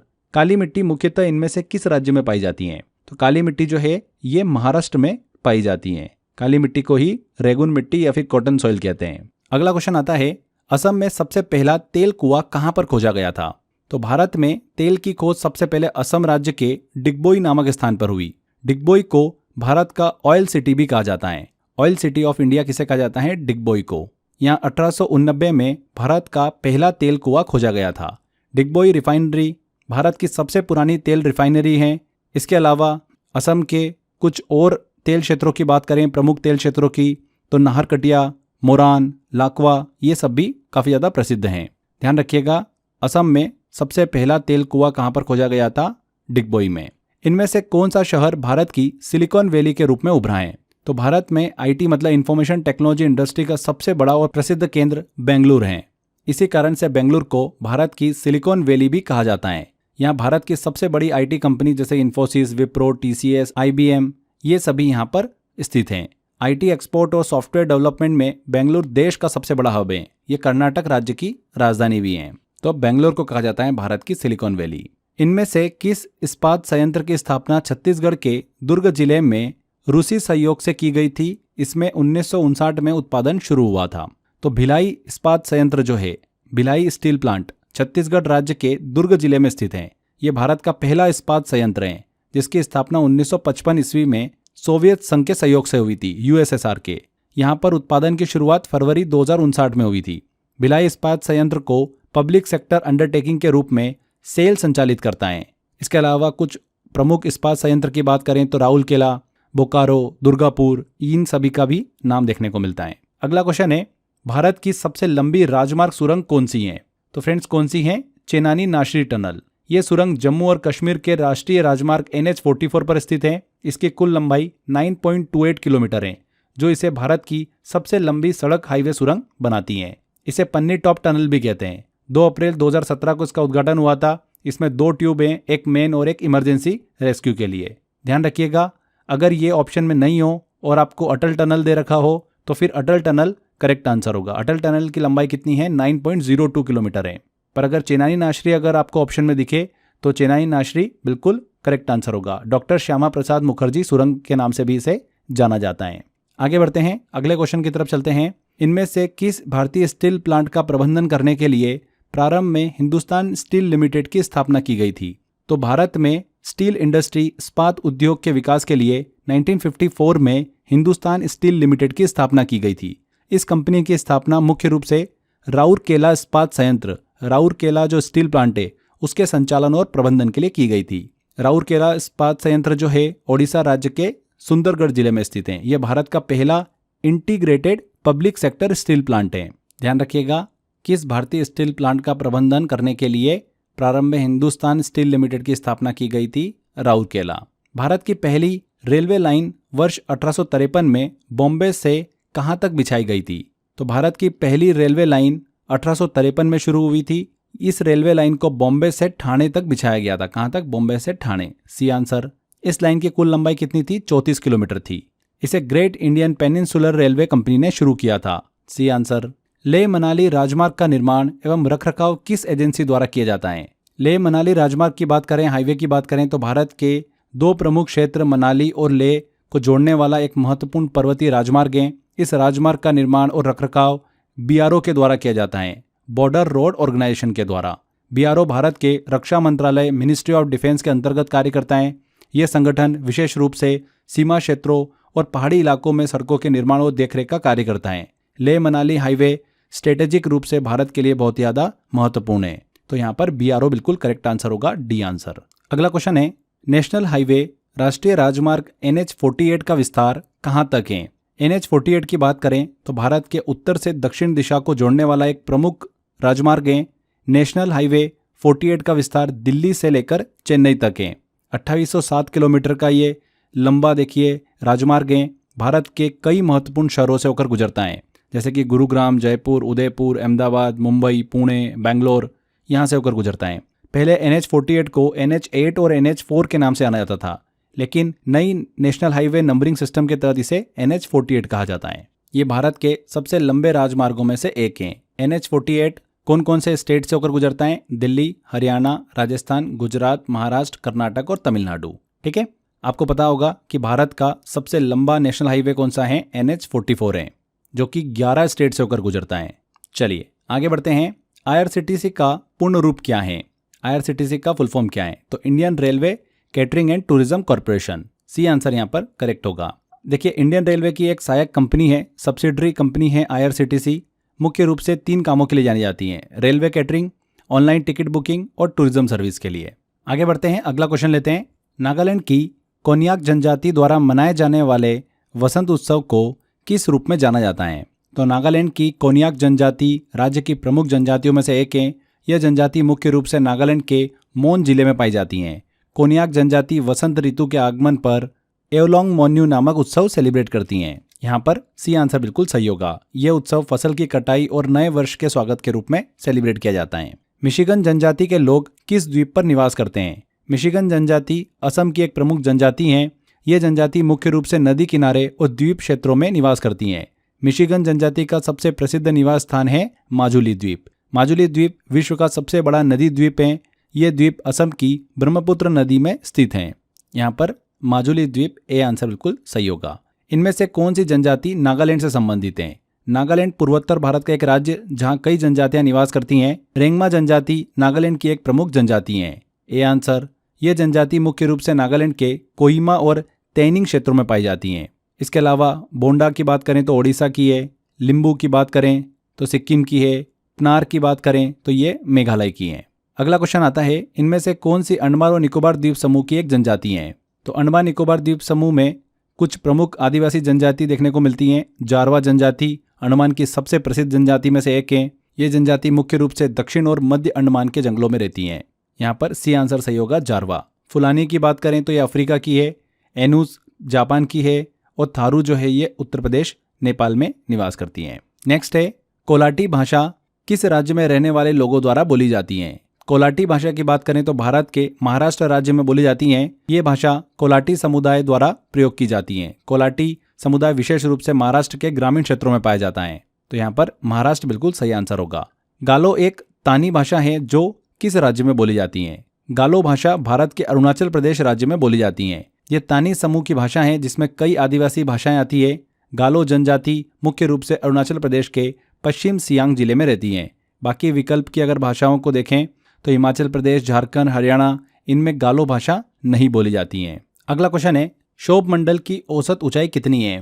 ट्रोपोस्फेयर की। तो ट्रोपोस्फेयर वायुमंडल की सबसे निचली परत होती है जहां पर वेदर एक्टिविटी जैसे कि बादल, बारिश, तूफान ये सभी हमको देखने को मिलते हैं। इसकी ऊंचाई की बात करें, औसत ऊंचाई की, तो लगभग 13 किलोमीटर के आसपास है। तो यहाँ पर ए आंसर बिल्कुल सही होगा। इक्वेटर पर 16 से 18 किलोमीटर तक जाती हैं और पोल पर केवल 8 किलोमीटर के आसपास होती हैं।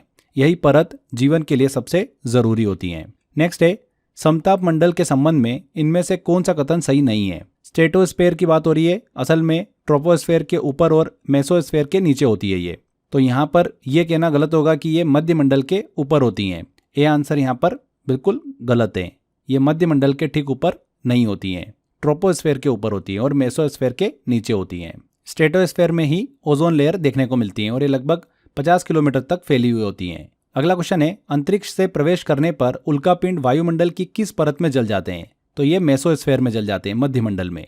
जब कोई उल्कापिंड, मेट्रॉइड अंतरिक्ष से धरती की ओर आता है तो वायुमंडल की मेसोस्फेयर परत में घर्षण, फ्रिक्शन के कारण जल जाता है। यही कारण है कि हमें आकाश में टूटते हुए तारे जो है शूटिंग स्टार दिखाई देते हैं। तो यहाँ पर हमारा ये सब्जेक्ट कंप्लीट होता है। ज्योग्राफी के हमने सभी इंपॉर्टेंट क्वेश्चन सॉल्व करे हैं, बहुत अच्छे लेवल के क्वेश्चंस लिए। आई होप आपको मज़ा भी आया होगा और सारे क्वेश्चन आपने बड़ी आसानी से लगा भी लिए होंगे। जो क्वेश्चंस नहीं भी लगे हैं तो उन पर थोड़ा सा ध्यान देना, अच्छे से उस सेक्शन को कवर करना। फ्रेंड्स, यहाँ पर अगर आप इस वीडियो का PDF लेना चाहते हैं तो जैसा कि मैंने आपको बताया है कि CGL के लिए स्पेशली मैंने GS का 100 आवर कोर्स जो है वो लॉन्च कर रखा है। 500 रुपीज़ का कोर्स है जिसमें सारे सब्जेक्ट्स के लेक्चर मिल जाते हैं आपको। लास्ट टाइम रिवीजन के लिए बिल्कुल परफेक्ट है। इस वीडियो का PDF और इस टेस्ट का आप खुद से प्रैक्टिस भी कर सकते हो, इस कोर्स के अंदर ऑप्शन दे भी रखा है। इसके अलावा 10,000 मैंने SSC CGL के लिए वन लाइनर दे रखे हैं आपको। GS के प्रीवियस ईयर क्वेश्चन हैं वो, और जो मोस्ट एक्सपेक्टेड क्वेश्चन है एग्जाम में पूछे जाने वाले, वो मैंने आपको वन लाइनर के तौर पर दे रखे हैं लास्ट टाइम रिवीजन के हिसाब से। तो 29 रुपये का PDF है मात्र। बहुत ही अच्छे से क्वेश्चंस दिया मैंने उसके अंदर, बस आप उसको पढ़ते चलो। लास्ट टाइम रिवीजन के लिए बेस्ट है। एग्जाम बहुत पास में आ चुकी है, अच्छा होगा कि आप इसको 2 से 3 बार रिवीजन कर लो। 30-40 रुपये में आप प्रिंट आउट निकाल लोगे, बस उसको फटाफट पढ़ डालो फ्रेंड्स। बहुत सारे क्वेश्चंस आपको इसी में से मिल जाएंगे। तो इसको भी डाउनलोड कर लेना, लिंक मैंने डिस्क्रिप्शन बॉक्स और कमेंट बॉक्स में दे रखा है। एंड कोर्स को ज्वाइन करने का लिंक भी डिस्क्रिप्शन बॉक्स में दिया हुआ है। तो आज के सेशन में इतना ही फ्रेंड्स। आई होप आपको वीडियो अच्छा लगा है। वीडियो अच्छा लगा है तो वीडियो को लाइक कर दीजिए, शेयर कर दीजिए एंड कमेंट करके जरूर बताइएगा कि वीडियो कैसा लगा। अगर आपने अभी तक चैनल को सब्सक्राइब नहीं करा है तो सब्सक्राइब भी कर लीजिए। मिलते हैं फ्रेंड्स अगले वीडियो में। Till then, bye bye.